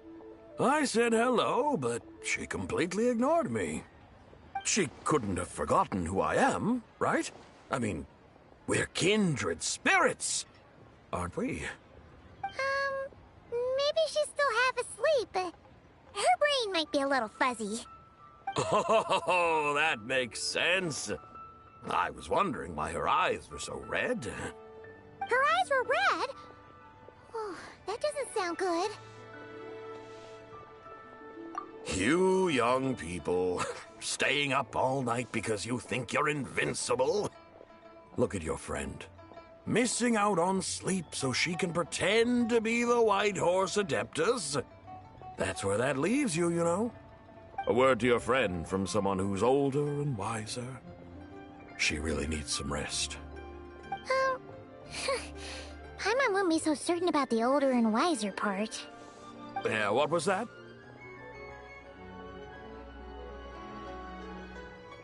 Hurry along, then. Oh, and don't forget to come back and check out my Rex Lapis cosplay when you're done.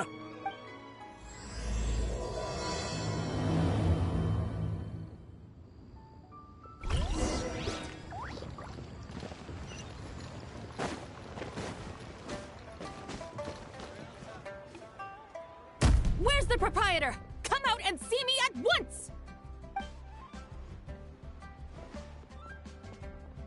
Xiangling and Chef Mao aren't here right now. What can I help you with? And who might you be? My name is Shenhe. I work here at Wanmin Restaurant. Shenhe. Shenhe. Are you that crane adeptus who loves planting mint? It's been a few days. Have you improved your gardening skills? Did you manage to cover the slopes with mint? Mint? I don't know anything about mint. But I am familiar with Genshin and glaze lilies.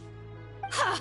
Already casting mint from your mind. How can a practitioner of self-cultivation be so fickle, chasing after every new plant that catches their eye? I'm not sure I get what you mean. Are you delirious from hunger? Would you like something to eat? Shenhe! White Horse Zabai! So this is where everyone is! Traveler, Paimon. It's been a long time. Happy Lantern Rite. Is this customer a friend of yours? Don't mind her, Shenhe. She's just a little cranky because, she didn't sleep well last night and she's only just woken up. Look how red her eyes are. I see. In that case, Miss Zabai, I have a tonic here infused with Genshin. It's cool and soothing when applied to the eyes. Would you like to try a few drops? Stop right there! Who are you two noisy children? Hey! Have you forgotten about us already? Guides. Yes, I seem to recall something about some guides. Ah, yes, now I remember. What luck! I was just looking for someone to... Starting to come around? Someone requested my help in purchasing some tea leaves. I was informed they have discounted prices during the festival and that I shall get a good deal there. Tea leaves? This sounds like Zhongli's doing. He sure knows how to get people running errands for him. Your friend Rex Zhongli initially requested the most expensive tea, but then a young lady in a hexagram hat mentioned he'd burned through the Wangsheng funeral parlor's yearly expenses at an exhibition a few days ago. As such, he is only permitted to buy items that are discounted this month. Oh, that's his boss, Hu Tao. It's about time she realized the problem and put a stop to his spending sprees. Oh, I see. So that's why you're here. Unfortunately, Wanmin Restaurant doesn't sell tea leaves. If you're truly in need, I could gather some wild tea from the mountain slopes. You don't sell tea leaves? But I remember your boss, Miss Lu, saying that she owns tea fields. You really should get some rest. The person you're talking about isn't the boss of Wanmin Restaurant. She's just like you. She came here to eat. Is that so? Life really is full of surprises. What surprises? Here? That would be excellent, my dutiful guides. Ah, yes, Miss Crane. I apologize profusely for my improper behavior just now. Please forgive me. I completely understand. Master often says that the human body is like a mechanism in need of regular maintenance. Miss Crane, you appear reasoned and compassionate on the surface, yet I sense dark forces churning within your spiritual core. Those red ropes you wear are what bind them, am I correct? Oh, you can sense that? Indeed. I also sense that with your strength, you might try undoing one or two of those bonds when training. Untie Shen has ropes? Wouldn't that be risky? Though the use of red ropes to bind the soul is a wondrous technique, practitioners must eventually learn to break free from external aids and look within themselves for restraint. Master has told me similar things, but I am not ready yet. Your self-cultivation has progressed far enough. Then I will seek further guidance from my master. If you still have doubts, you can find me at the Baiju Guest House. I'll be taking up residence there for a while. For now, my dutiful guides, let us be off.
Wharf?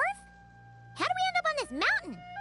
Is that small town over there not Elong Wharf? I sense a familiar scent wafting through the air. You're right! Except for the smell part. Paimon doesn't smell anything. That is because this scent is the essence of jade, which can nourish the spirit. Oh, yeah! Shenyu Vale does have a lot of jade, but Paimon didn't think jade smelled like, anything. Naturally. This has reminded me of something. Hmm? And what's that? A few simple tricks for mastering one's power.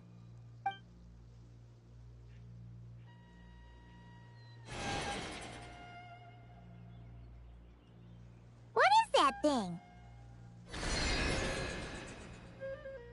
I'm sure you've been to Elong Wharf many times before, but I wonder if you've done so while cruising through the air.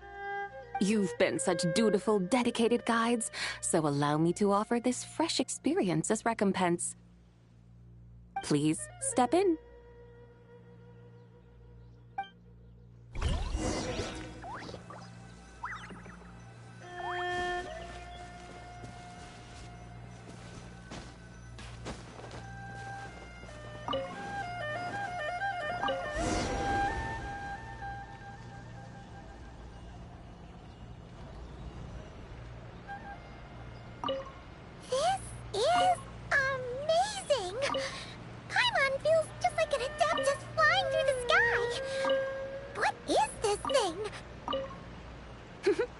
I created it from my memories of the chariot of the Lunar Palace.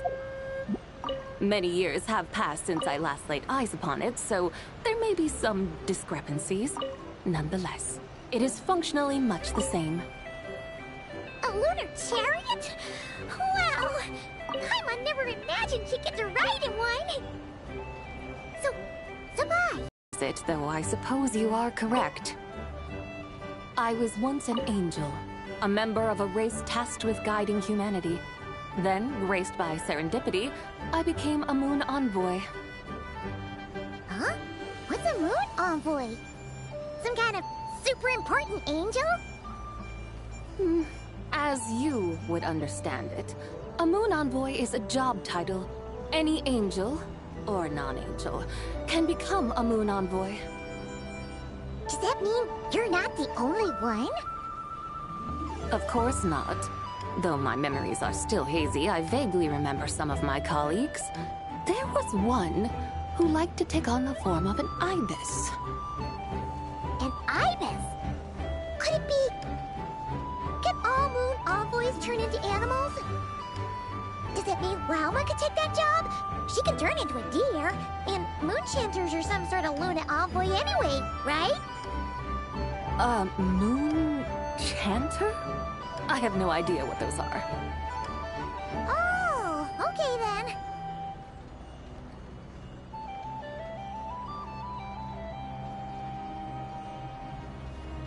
Look! Paimon thinks she saw a tea vendor over there! Very well. Let's take a look.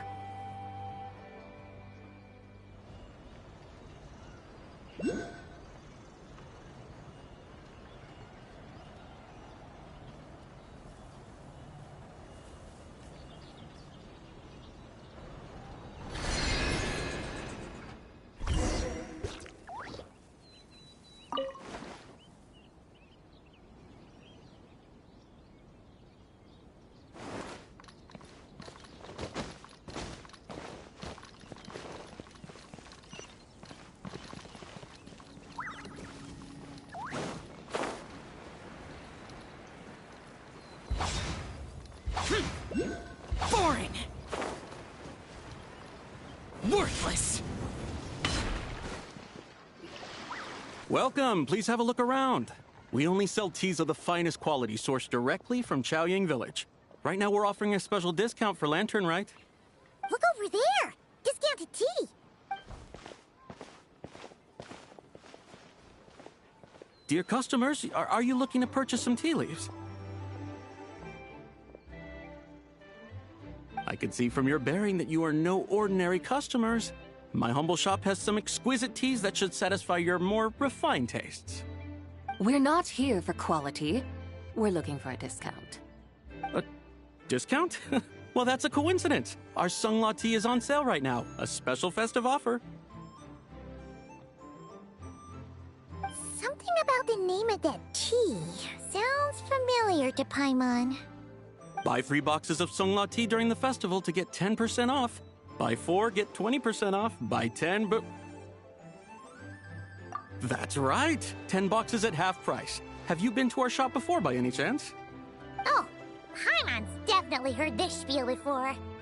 3, 4, 10, 10, 20, 50. Goodbye. What are you muttering about? When purchasing 3, 4, or 10 boxes, The corresponding discounts are 10, 20, and 50%. The intervals between the two sets of numbers are 1 and 6, and 10 and 30. Look! Her eyes turned blue! That's gotta be a first! If the differences between intervals remain equal, the interval after 6 should be 6 plus the difference between 6 and 1, which is 11. Similarly, after 30, the next interval should be 50.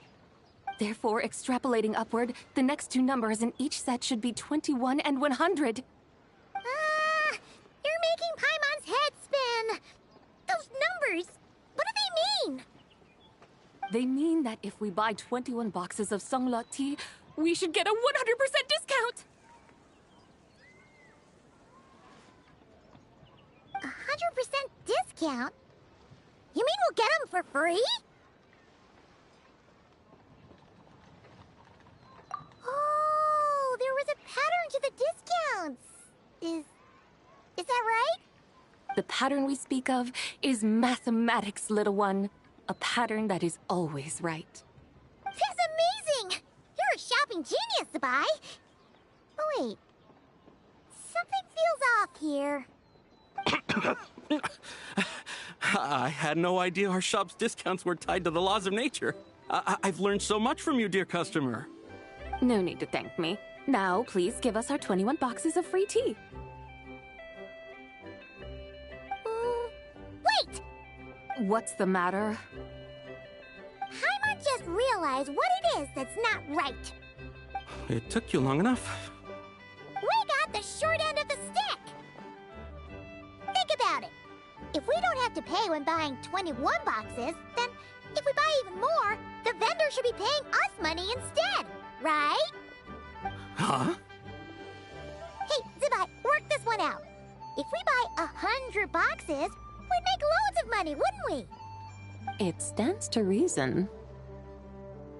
Wait a moment, dear customers.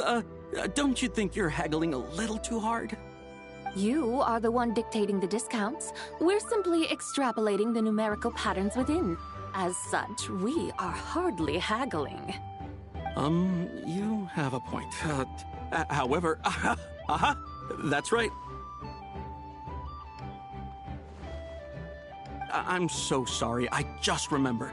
My supplier didn't come today, so we don't have any tea after all. Such a shame. Terribly sorry about this. Awful, awful luck. Where can we find your supplier? Well... Not to fret. We'll save you the effort and go straight to the source ourselves.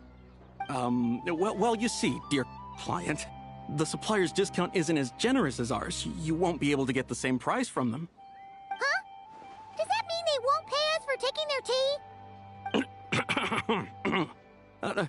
They might not even offer you a 100% discount. How very unfortunate. Nevertheless, as the original supplier, they must offer some sort of discount. Besides, we're not looking to make money. We just want a good deal. Well, that's great. My suppliers are all tea farmers from Chaoying Village. You can go ask around the village, but please don't say I sent you. Do not worry, we appreciate your generosity. Referring customers to your business partners, even choosing to remain anonymous, the demeanor of a true gentleman indeed. Your business will surely prosper. I hope you're right. Then let us head to Chaoying Village. Do you know the way, my guides? Of course! Just follow us!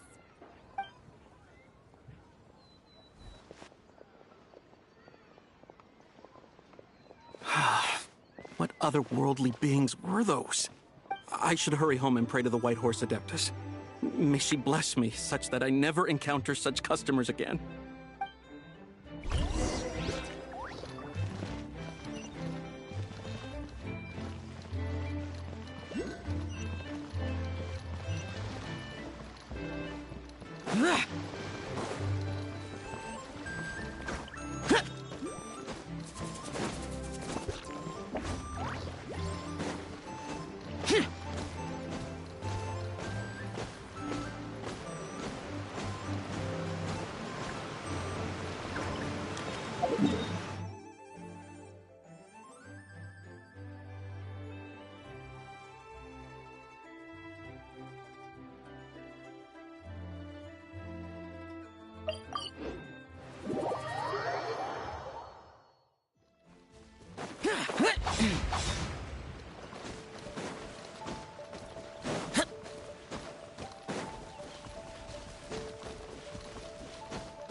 The mountains and waters are pristine. They embody the beauty of heaven and earth. It's a good-looking place, all right. But it's hard to enjoy the scenery when Paimon can't stop thinking about all that tea-buying Mora we're missing out on. Should fate dictate, Mora will find its way to you sooner or later. Well, Morak certainly finds us often enough. He even sought us out in person this lantern rite. For now, let's look around and see if any tea farmers are selling their crop. We'll be able to see more clearly from up high. Let's take to the sky and enjoy the beautiful scenery while we're at it.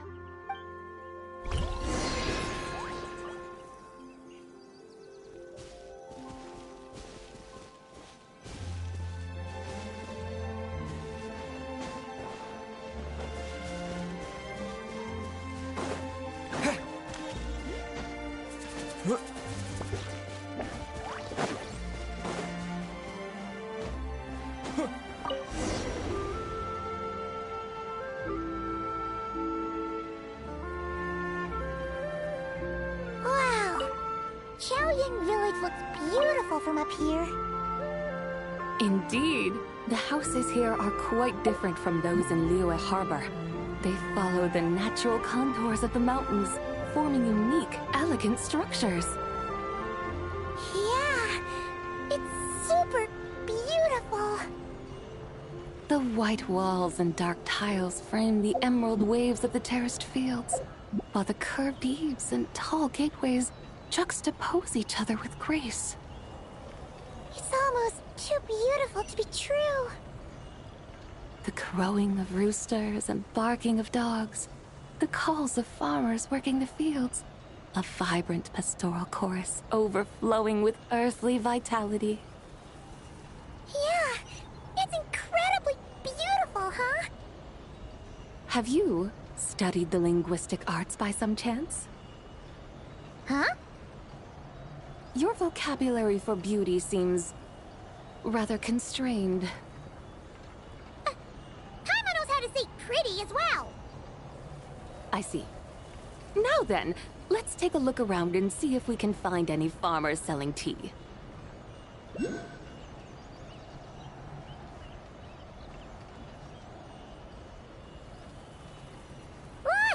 There's someone in that tea field! And they look kind of... Xiang? And who is that? Oh, you'll remember her once you see her up close. Hey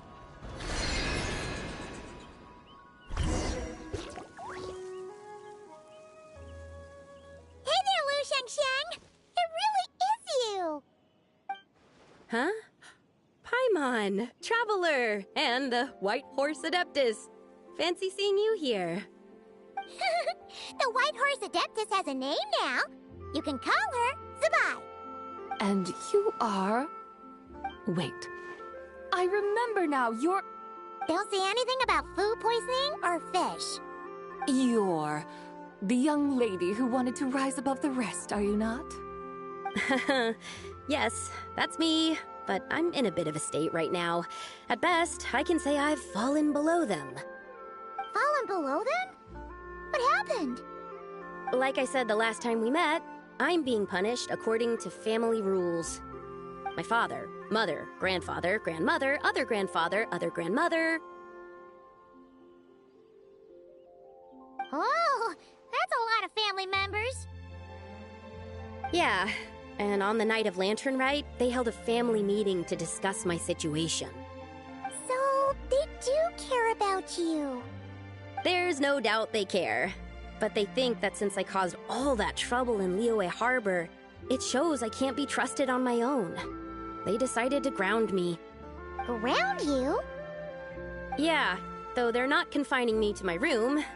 Instead, I have to personally nurture a tea seedling until it grows big enough to be sold at market.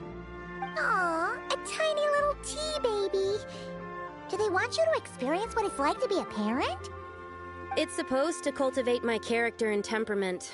They say this will help me calm down and reflect on my issues. What happened in Liyue Harbor really wasn't your fault. Oh well, at least this punishment doesn't sound too harsh. So, how long will it take for the little tea baby to grow? Actually, I don't know. I've never grown a tea tree before. It usually takes 2 or 3 years. 2 or 3 years? Yes, the tea in this garden requires 2 or 3 years to mature. That long? Sabai, you're not making this up, are you? How do you know so much about growing tea? When the plants thrive and grow, that is the meaning of my name. I can tell at a glance when their season of ripening will come. Do I really have to waste 2 or 3 years here? Why is this happening to me? I'd only just found my direction in life.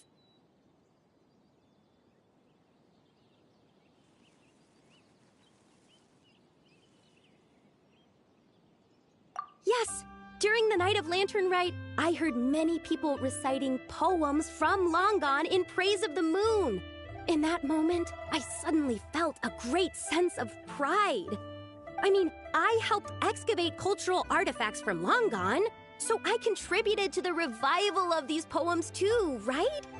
So I decided to stay with the archaeological team. I want to unearth even more history. I see. And are you sure that's what you want to do? If you don't achieve anything significant in the years to come, will you still enjoy it? Yes, because archaeology gives me that boom shakalaka feeling. Wait, did Xiangling teach you that? That's right. I was asking her for advice. She said that if something gives you that boom shakalaka feeling, then it has to be worth pursuing. I immediately thought about how, when I'm excavating in the ruins, I always feel like there's a ghost standing beside me, and not in a spooky way.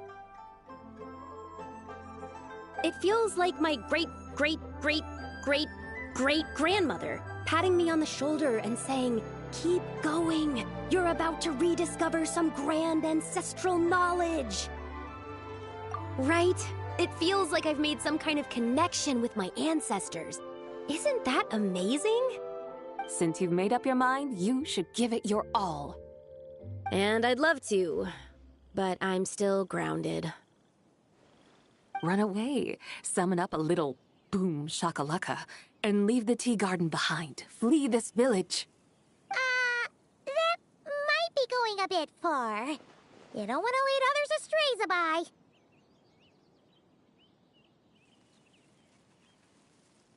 Yeah! Tell them about your great-great-great-great-great-grandmother. She must be the most super-duper ancestor to have ever risen above the rest, right? I'd be better off telling them about the White Horse Adeptus. After all, she's the supreme riser above the rest who saved my great-great-great-great-great-grandmother. Then it's settled. Tell your family that your decision has my blessing. Thank you, Tsubai, but I don't think cosplay is going to work on them. They won't listen. They don't need to listen. You need only follow the rules they've set out for you. What do you mean? As I'm sure you know, some ancient texts refer to the White Horse Adeptus as the Daughter of Time. My family history contains such records, but what of it? If the White Horse Adeptus were to manipulate time to make your tea seedling grow overnight, then you'd be free, correct? Is that how it works? If the White Horse Adeptus were to really get involved, Grandfather would let me leave right away, but who really believes that she'd show up and help? It's not as if you have any other options. Why not try calling out for help? It won't cost you any more. Guess I might as well. I've got no better ideas anyway. White Horse Adeptus, if you can hear me, please save me from my predicament.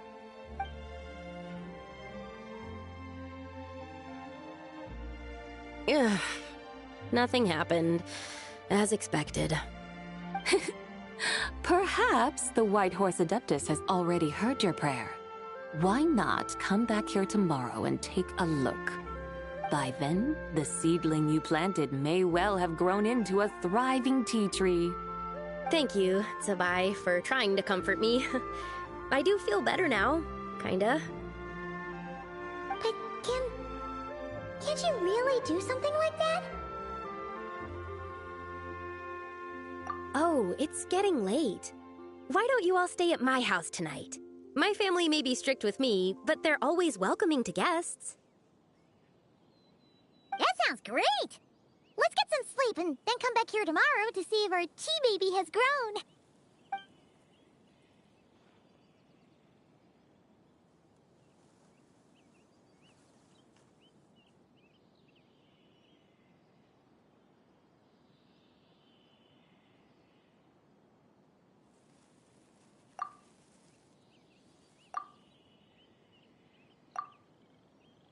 Oh, the tea tree! Whoa! Your tea baby is all grown up! Indeed, it has grown into a mature tea tree that can stand tall in the face of wind and rain. How is this possible? It must be the work of the White Horse Adeptus. Her prayer must have moved her. Are you sure? Perhaps she heard your prayer and chose to answer the call. She once saved my great-great-great-great-great-grandmother. This time, she saved me. That's incredible! Your family must be blessed by the White Horse Adeptus. I guess so. I need to tell everyone the news right away.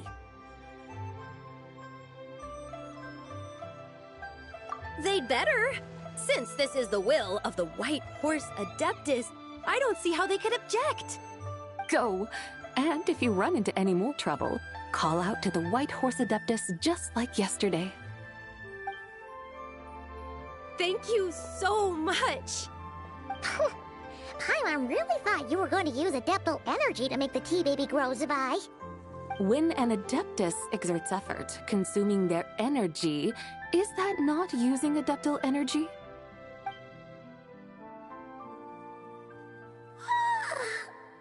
All right. What are we doing out here in the middle of the night? We're here to help Lu Xiangxiang Can you really make the tea baby grow? It won't be easy, but there are ways.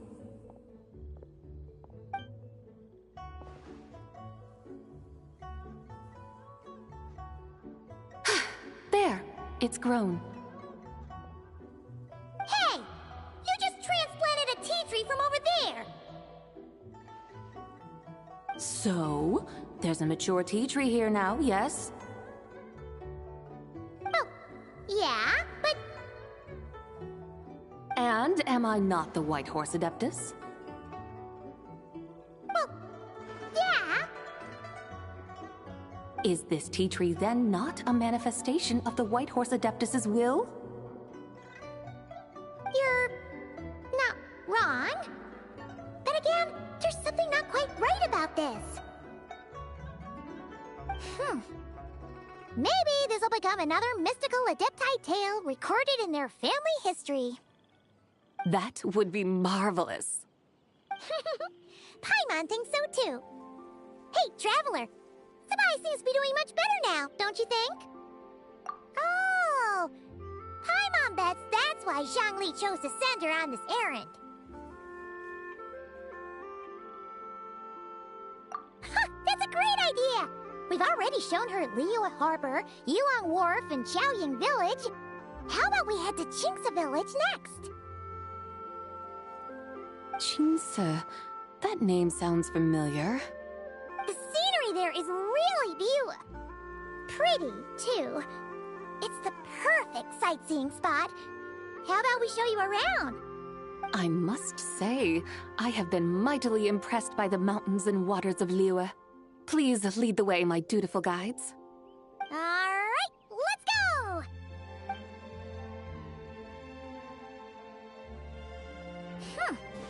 Paimon can't help feeling like we've forgotten something. Pay it no mind. I've already forgotten more than you will ever know. All right. If we forgot something, it can't have been that important to begin with. Jinxa Village, here we come!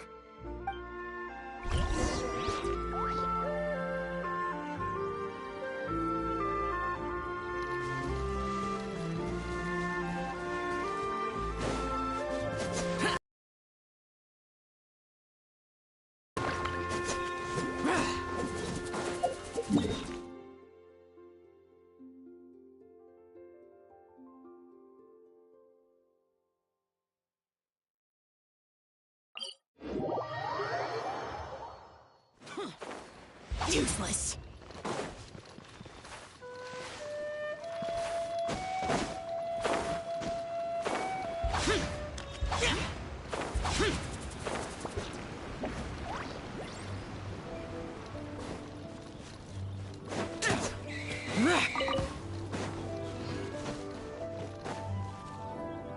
We should plant cucumbers.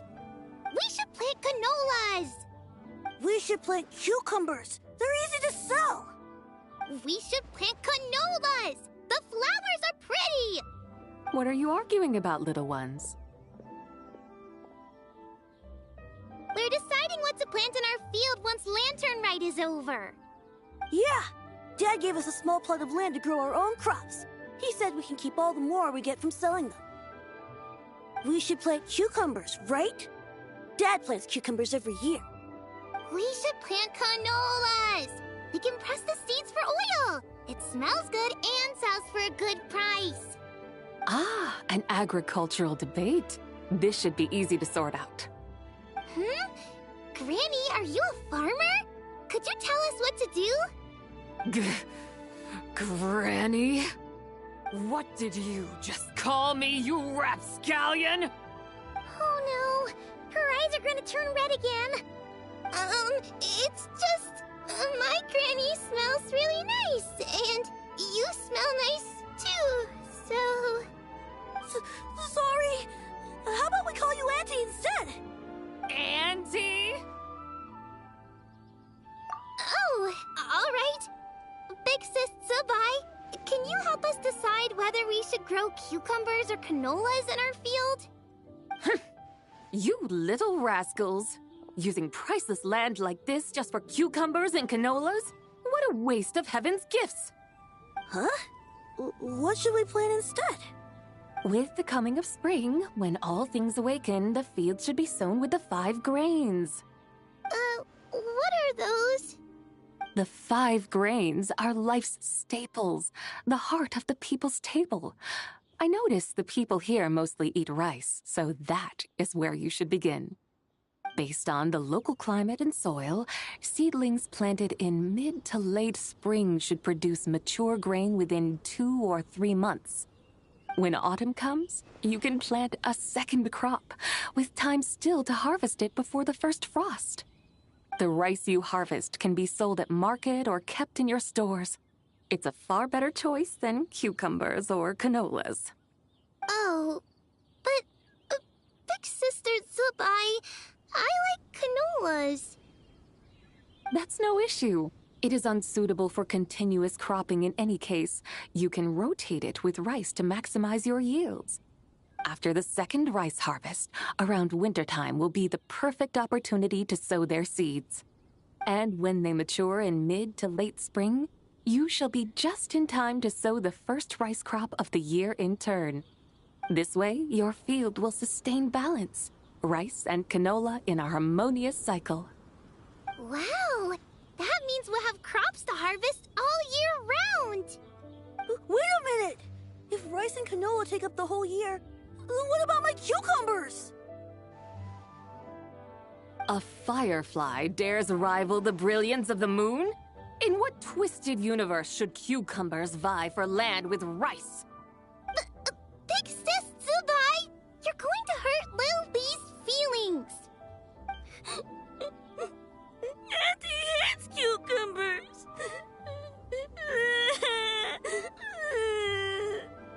Stop crying this instant! I meant that cucumbers are simple enough to grow. There's no need to devote a whole field to them. Just find an empty corner of your yard, scatter some cucumber seeds in the earth, and before you know it, you'll have a thriving patch of vines. Cucumbers delight in sunlight and moisture, but they suffer in cold weather. If you wish to plant them this early in the year, you should make sure they're protected from frost. Wow. Is it really that simple? Let's hurry home and get started right away! Are you really in that much of a rush? Well, thanks, Big Sis Zubai, who's fierce but really good at farming. We gotta go! Thanks, Big Sis Zubai! See you around! Paimon never imagined you'd know so much about farming. What's so strange about that? The people of Longon called me the god of soil and grain. Are the fields not made of soil? Is rice not one of the 5 grains? Huh. That's true. So, if the god of soil and grain is a farming god, that means the White Horse Adeptus must be a farming adeptus, right? Of course, the god of farming is down to earth. Mind your tongue, impertinent child. How dare you diminish the lofty bearing of an adeptus? Hey! You're the one who said the god of soil and grain is all about farming. Enough! It's time for us to take to the skies once more. Join me now. Witness the majesty of mountain, water, and field, and broaden your horizons.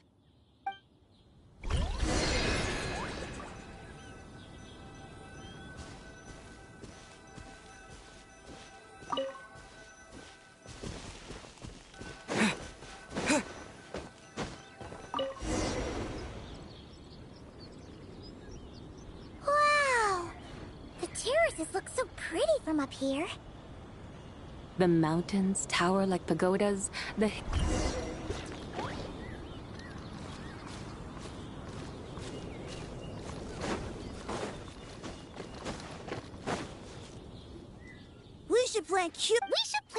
We should plant canola. What are you arguing about, little ones?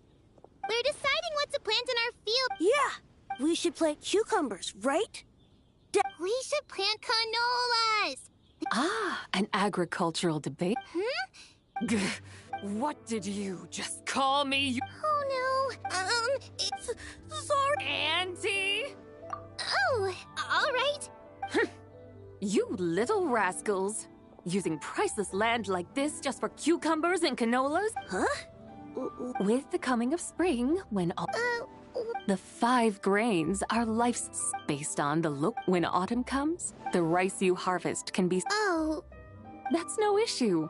After the second, and when they mature in mid to... This way, your field will sustain balance. Rice and canola. Wow. Wait a minute. A firefly dares rival... Pigs. Stop crying this in... Just find an empty corner of cucumbers, delight in sunlight and moisture. Are you really in that much? Thanks, Big Sis Zubai. See you around! Paimon never imagined you'd know so much about farming. What's so strange about that? The people of Longon called me the god... Huh. That's true. Of course, the god... Mind your tongue, impertinent child. Hey! Enough! It's time for us to take to the skies once...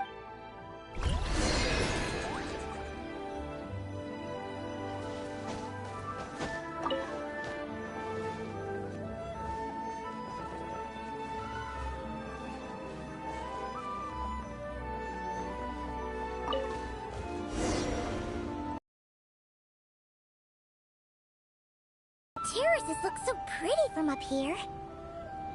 The mountains tower like pagodas, the hills coiling at their feet like shells. Layers built upon layers, rising and falling in harmony. A truly unique and mesmerizing sight. Thinking about it, you have a special connection to this place, you know. A special connection? Yeah! There's a local legend about a white horse leaping from a pure spring to follow Rex Lapis into battle. Don't you remember? You must have been living in seclusion around here. That does sound somewhat familiar. Oh, and if we keep going up this way, we'll reach a super-duper spooky spot. You might have a connection to that place, too. There's an ancient array that seals away the remains of a fallen god. A god's remains? Yeah! The turned that story into an opera called The Sanctification of Tao Do. Does that ring any bells? Tao Do. Huh. The 7 and 8 gates array. That's right, that's right! You do remember! Bune, the god of the underworld, who could pacify the forces of life and death. Huh? So, Tao Do had another name? Let's go take a look.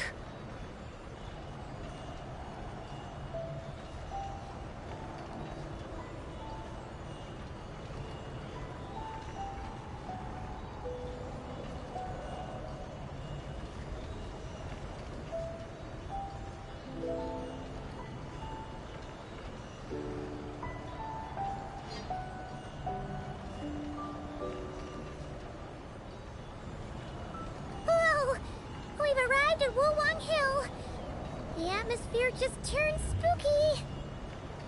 I can't help but feel there's something strange about this friend you haven't seen in ages.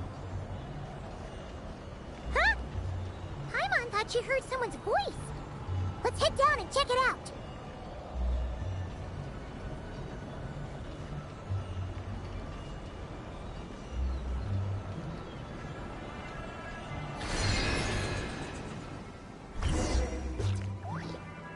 I can't help but feel there's something strange about this friend you haven't seen in ages. Strange? Whatever do you mean? Her strangeness defies description. This Miss Zabai is a full-blown enigma, don't you think? I'm afraid I have no idea what you're talking about. Aren't you worried about sending her all the way to Yilong Wharf on her own to buy tea? What if she gets lost? Where there are people, there are paths. Now I'm the one with no clue what you're saying. She can ask for directions. And then what?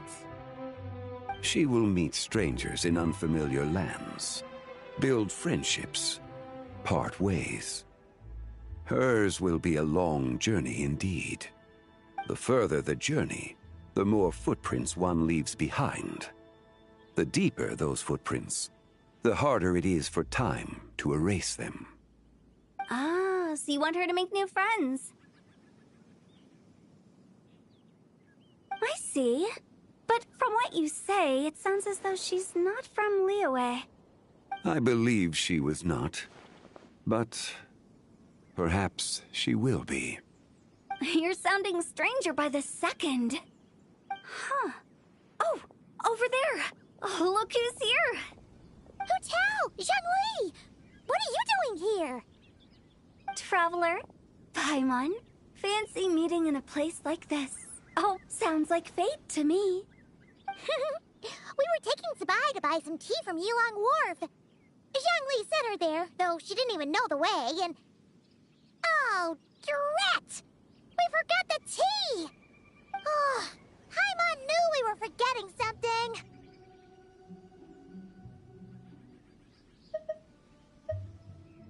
Why didn't you say so earlier, then? What's done is done. There's no need to dwell on it. Fresh tea grows with each passing year. Let fate deliver it as it wills. Exactly. You can get tea wherever you go. You're hardly running low now, are you? Paimon feels a lot better now that you've said that. Still, I'm a little confused. If you were buying tea, how did you end up all the way out here? We're taking Spy on a sightseeing tour. We started at Liyue Harbor, stopped in at Yilong Wharf, went sightseeing around Xiaoying Village, made our way to Qingce Village, and now we're here. Wow, that is quite the itinerary. Yeah, actually, Paimon thinks it's about time we headed back.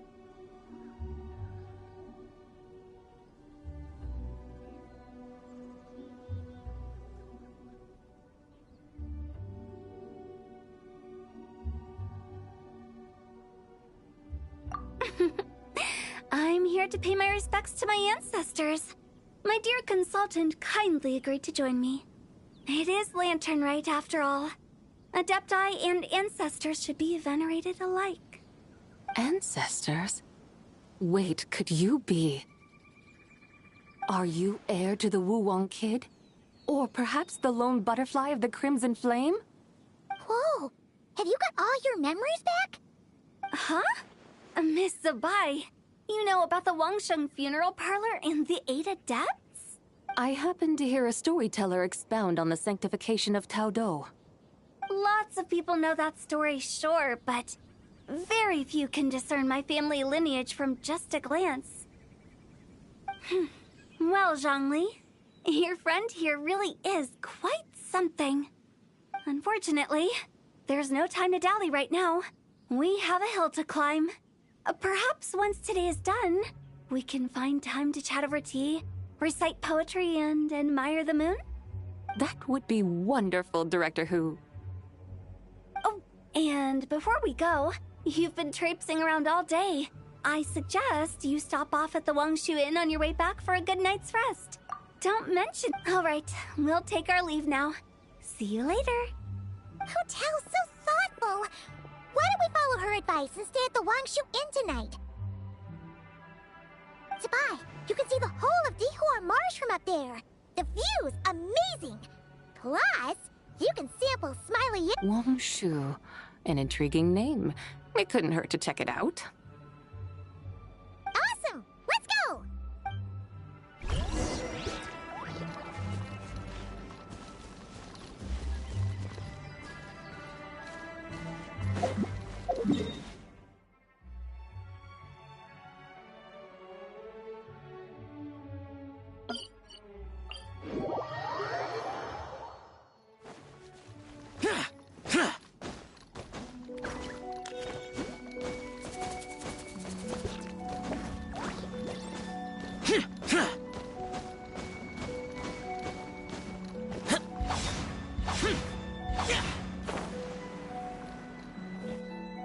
Is that towering structure Wangshu Inn? Sure is. We can take the lift up from over there. Always walking the path long trodden. Does retracing others' footsteps not tire you? Come on, get in. We'll fly to the top.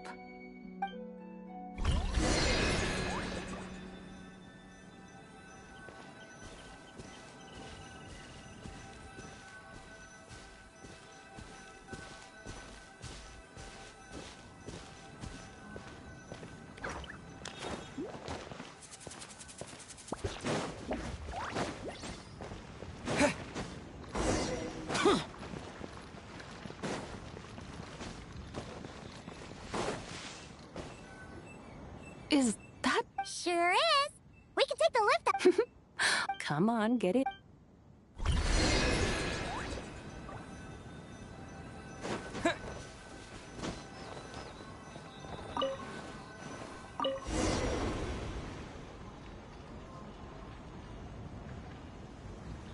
Are we really going to fly up to Wangshu Inn? Isn't that a bit showy? All the guests are going to see us. Is that a bad thing? To be able to witness an Adeptus. This will surely add to the inn's appeal, not to mention the room prices. The owner will thank us. You seem to really like showing off your powers. This inn's architecture is incredible, and the surrounding countryside radiates a picturesque charm. No wonder the new proprietor of the Baiju guest house thinks he can't compete and has decided to change his own establishment's name. The new proprietor? Ah, you mean Lu Shengsheng's dad. So you know about that, too. Personally, Paimon thinks it should go with something like Rex's Rest. That's a contender's name if Paimon's ever heard one. A fitting name indeed. So you think the guest house should change its name, too?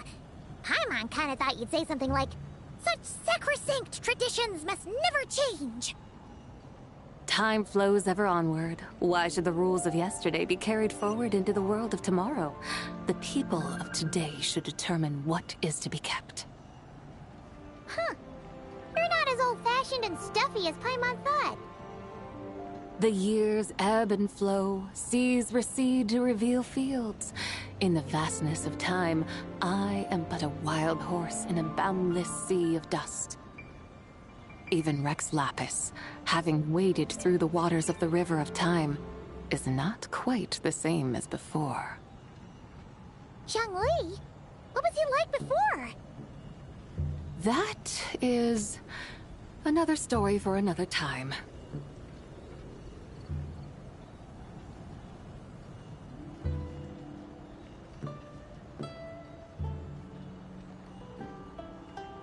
We have arrived.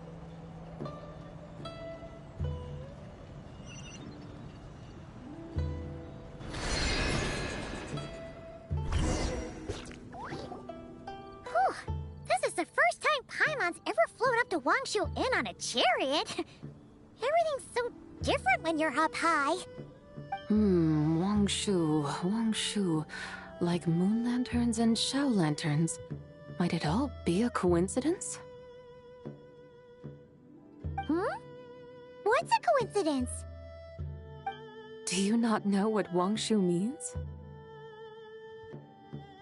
Wangshu can refer to the moon, but its original meaning is actually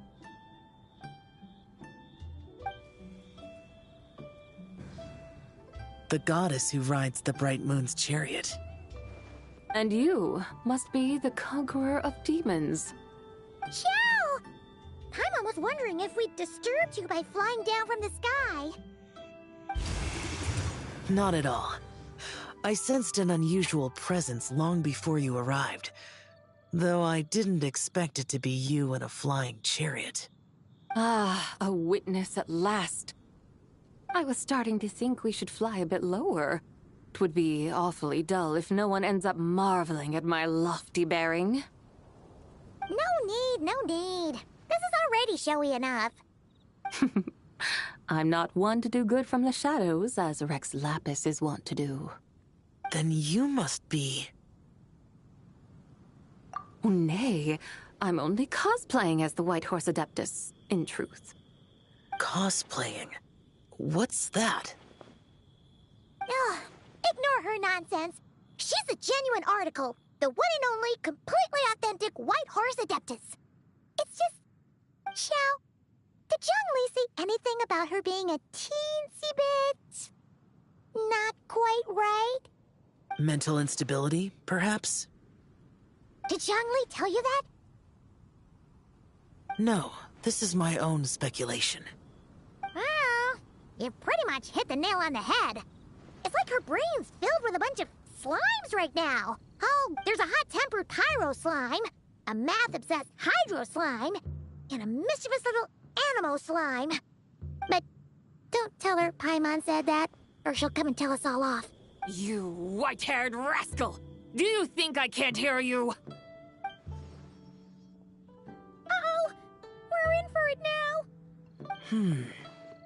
White Horse Adeptus. You must be weary from your journey. Why not take a rest? Oh, yes! You must be hungry, right, Sabai?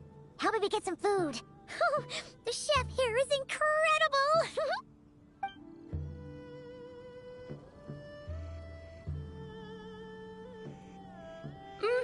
It's so hot!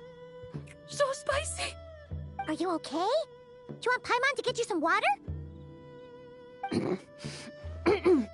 Don't worry about me. I just need to pace myself.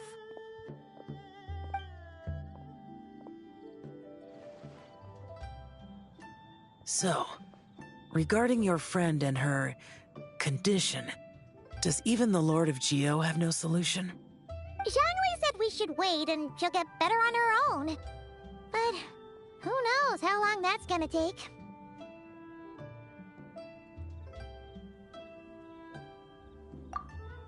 Is that why her personalities change so easily?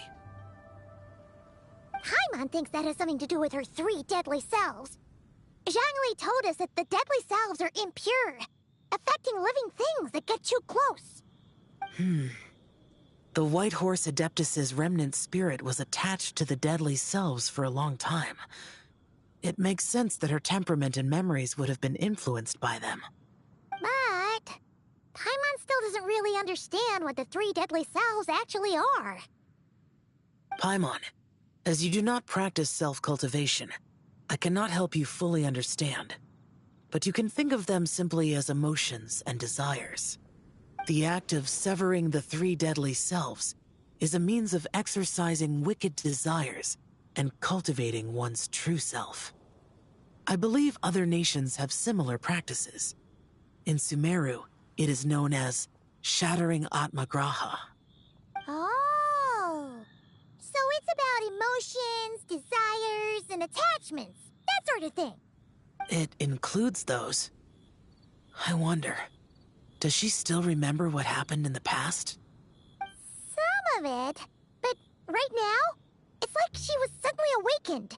Like she's still half dreaming. The half that's still dreaming might remember things, but the half that's awake doesn't quite get it. Conqueror of demons, are you looking to learn about Rex Lapis's past from me? You are an old friend of his, so please, call me by my name. But Conqueror of Demons sounds so much more imposing. In days of yore, he was the Lord of Geo, Heaven's Star. Huh? You said the same thing the day you came back. But what does it mean? I'm afraid I can't remember. Hey, did you really forget? Or are you just pretending so you don't have to tell? Why not ask Rex Lapis himself? Whether I've forgotten might be up for debate, but I am certain he remembers. He must have his reasons for not raising the past, and you likely have similar concerns. I shouldn't have asked. An answer that suits your style, General Olatus. Now that we're on the subject, though, I suddenly remembered something. Which is? In the distant past, there was a feast, with being present that day. Oh! And then? What happened? Among the dishes served, there was one that could be found in every household throughout Langan at the start of spring. A dish called Flavor of Spring. I suddenly remembered the recipe for this dish. Is that it? Yes! Since it's Lantern right here in Liyue, why don't I make some for you to try? That sounds good. Wow! It might not have been the story Paimon was hoping for, but this looks delicious! The spring breeze stirs. Now is the perfect time to savor this dish. My dutiful guides have gone to great trouble to show me around Liyue. And even the Conqueror of Demons has graced us with his presence. I feel deeply honored. This Flavor of Spring is my way of expressing my gratitude. There's no need for such grand words. What's this? Hey! It's that broken jade token from the Antiques exhibition!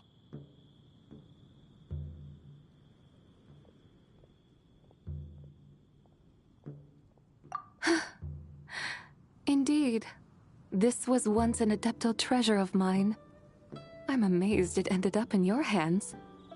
Alas, it serves little purpose now in its fractured state. Please, keep it as a memento. Oh, that's a shame. Can't we fix it? This is the way of the world. Once jade is broken, it can never be made whole. Then, what about forging a new one? That is a good point. That it has ended up in your hands must be a message from fate. I could try to craft it into a little trinket for you. One that might prove useful on your journey. Ooh, what sort of trinket? It's just a passing thought, one that will require the right opportunity. I'll think about it more when the time comes. Now that we've had our fill, we should get some rest. Tomorrow we return to Liyue Harbor, where I'll have need of your guidance once more.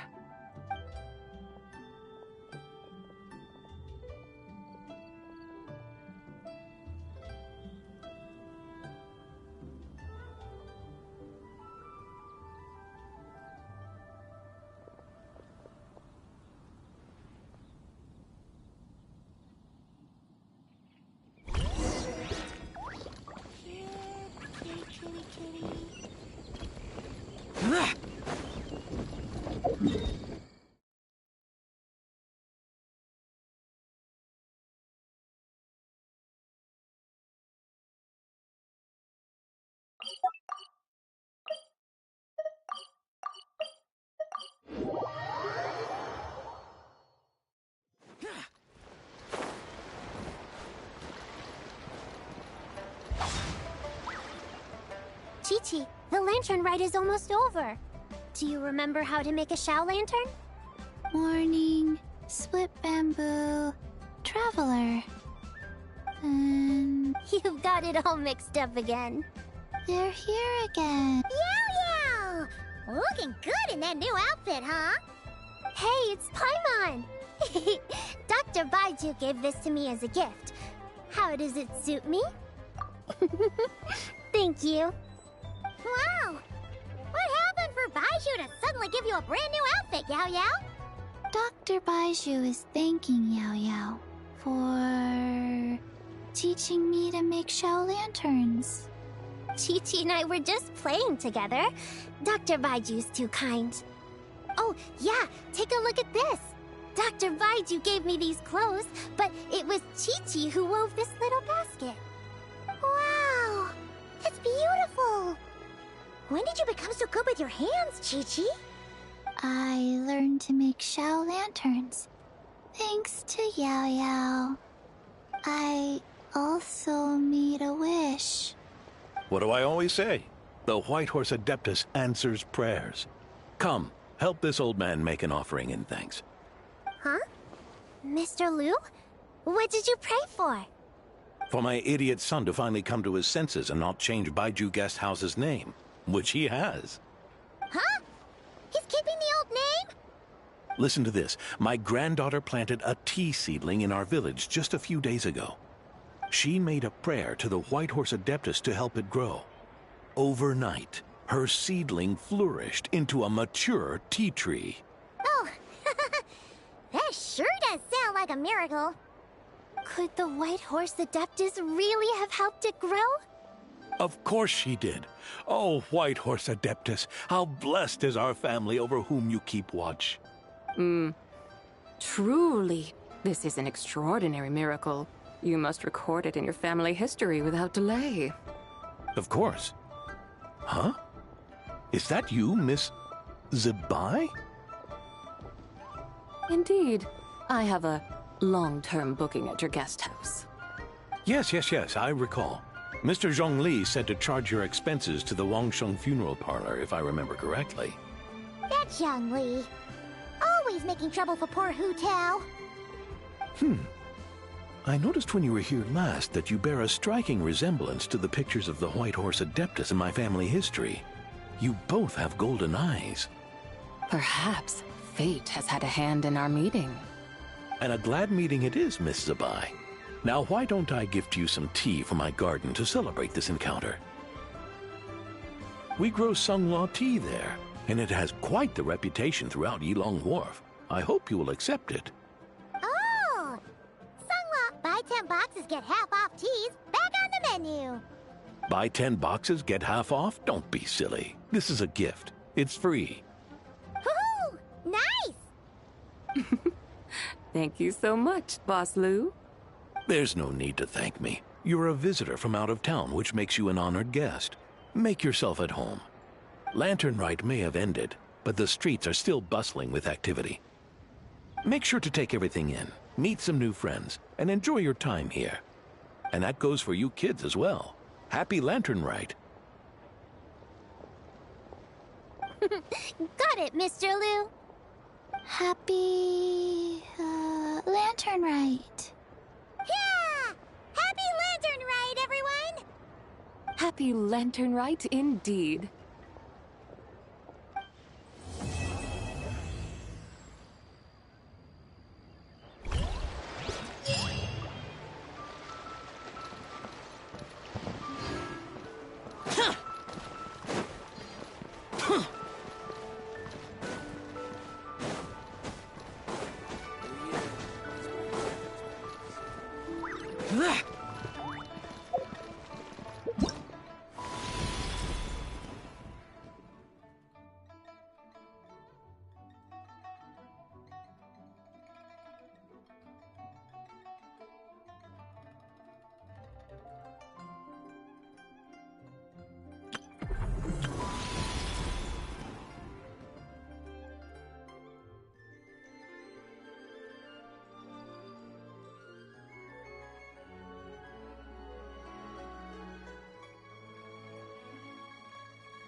Let my name echo in song! Surge, a moonlit night for all. This is order. Stabilize. Settle down. The tides beckon.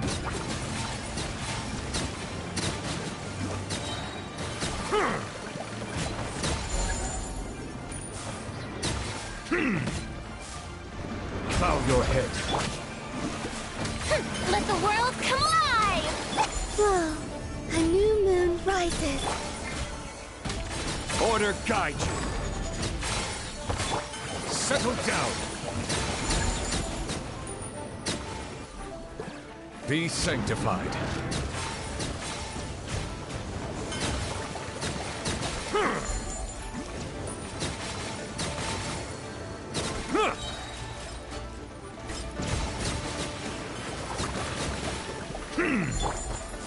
How brilliant!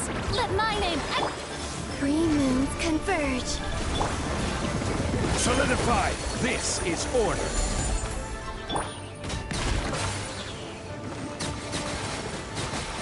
Let the mighty be humbled.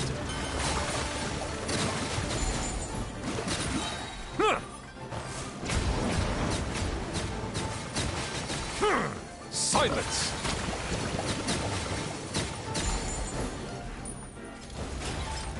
May I present Time to Shine! A moonlit night for all. Order guide you.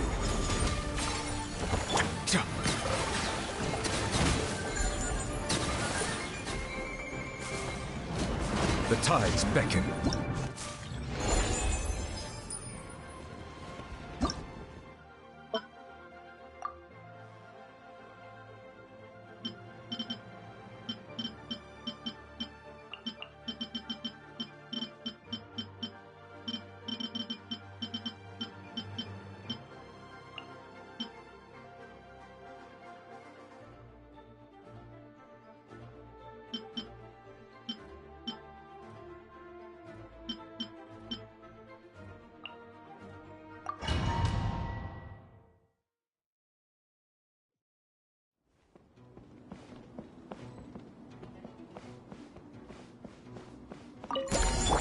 You poor lost lamb.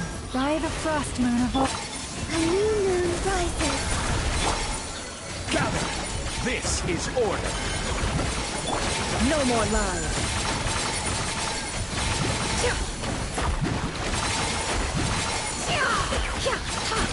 Can't hide the truth. The mystery unravels. These are made of. Lush as the moonlight. For the everlasting forest. Yeah, stay your hand. Three moons converge. Quake! No more lies.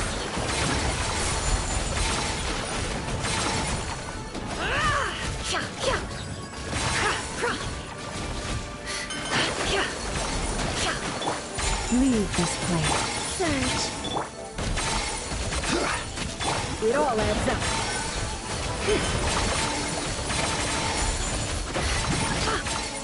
The deception ends here. Can't hide the truth. These are made of. It all adds up.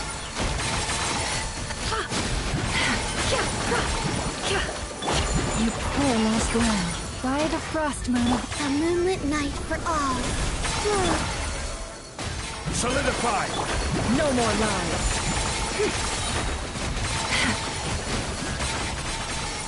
The mystery unravels. Can't hide the truth. Time to come clean.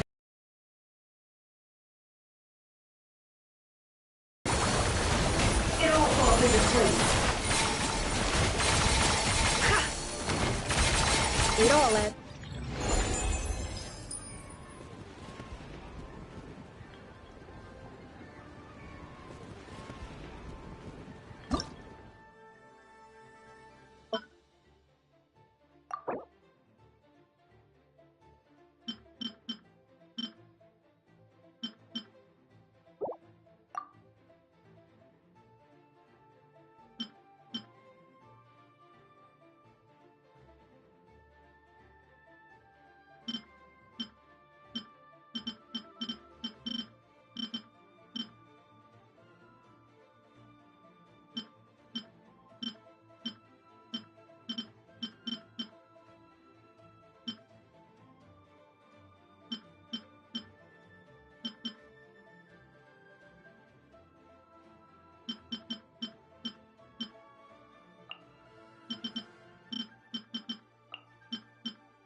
Let the world come alive!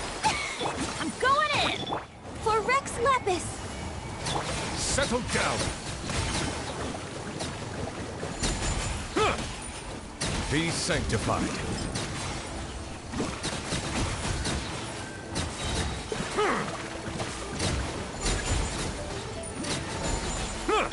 Glaze over.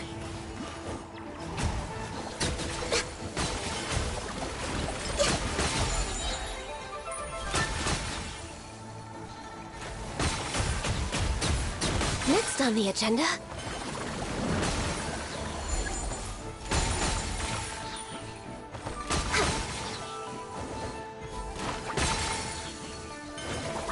We're way behind. No touching for Rex Lapis. Silence! The tides beckon.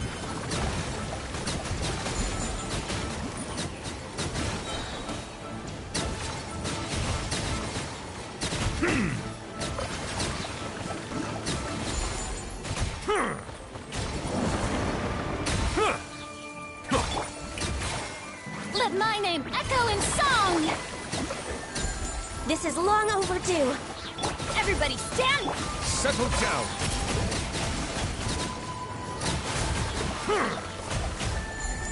Let the mighty be humbled!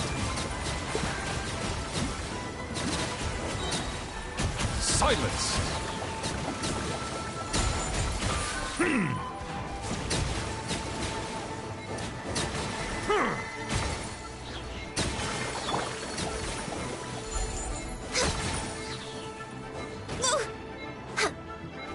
All hail.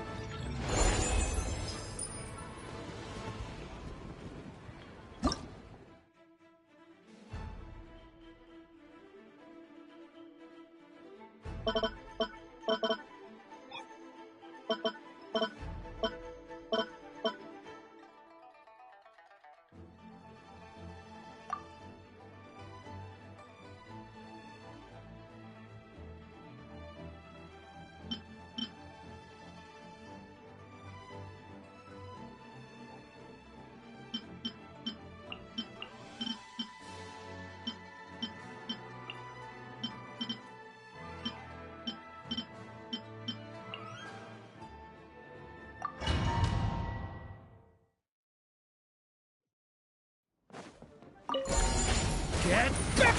Yahoo! Think you can get away? I'm going in! Clouds high. The birds call.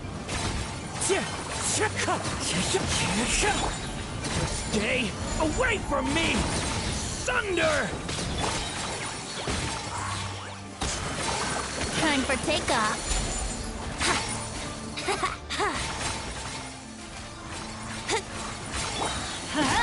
Everybody stand back!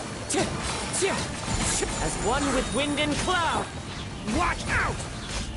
A turning point in fate! Think you can get away? Teamwork is dreamwork! Let's light it up! Fallen leaves, adorn my night! Decay! New life! Stay back! Time for takeoff. Let's play! Let's light it up! I'm going in! Clouds high. The birds call. The wind knows me. Wind strider. A turning point in fate! Leave it to me! Think you can get away? Yahoo! Teamwork is dreamwork! As one with wind and cloud. Thunder! The abyss is burning shadow! I'm going in! Brace yourselves. Time for takeoff. Clouds high. The birds call.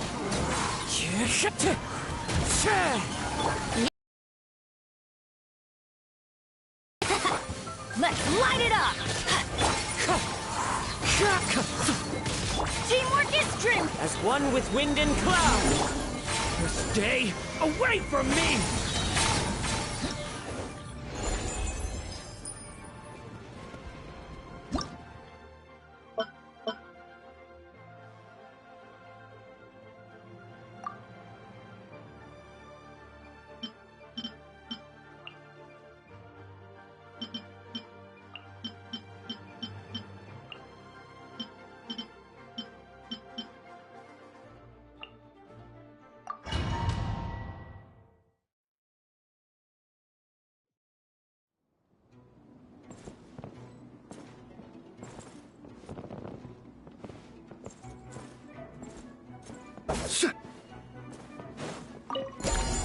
Defensive mode engaged. Annihilation mode. New moons converge. Gather! Observe.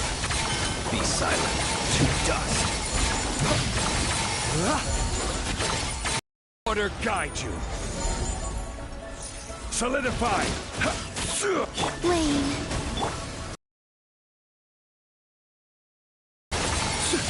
Be silent. To dust.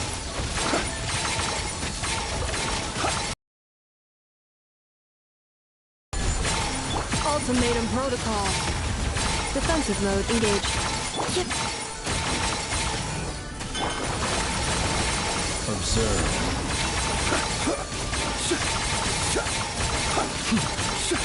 Close your eyes. You can feel the dark. Surge. This is order. A moonlit night for all. Be silent. Night falls. Close your eyes. You can feel the dark. Preparing for dust up.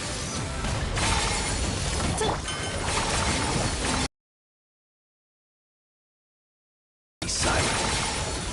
You can feel the dark. To dust. A new moon rises. Gather. Insulation chamber. Close your eyes. Observe.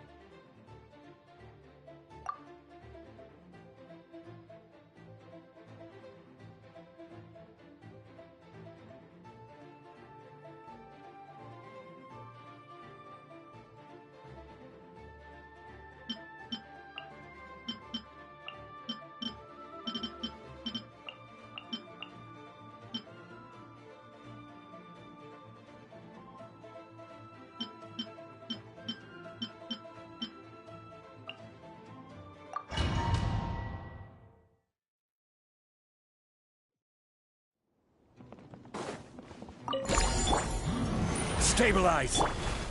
Wane, a moonlit night for all. Attack! Without further ado, smite to death!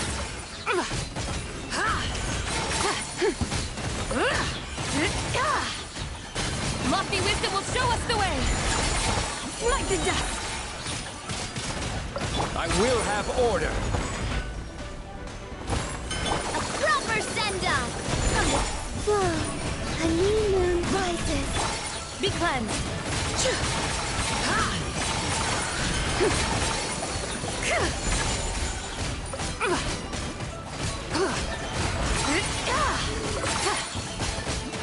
Divine light, shield them!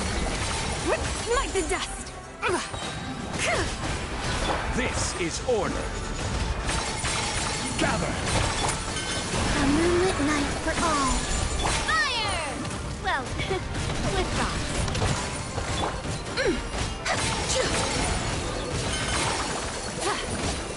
The sky's clear.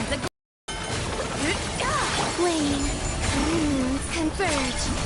This one's got your name on it! Fire! Order guide you! Stabilize! Divine light, shield them! Without further ado,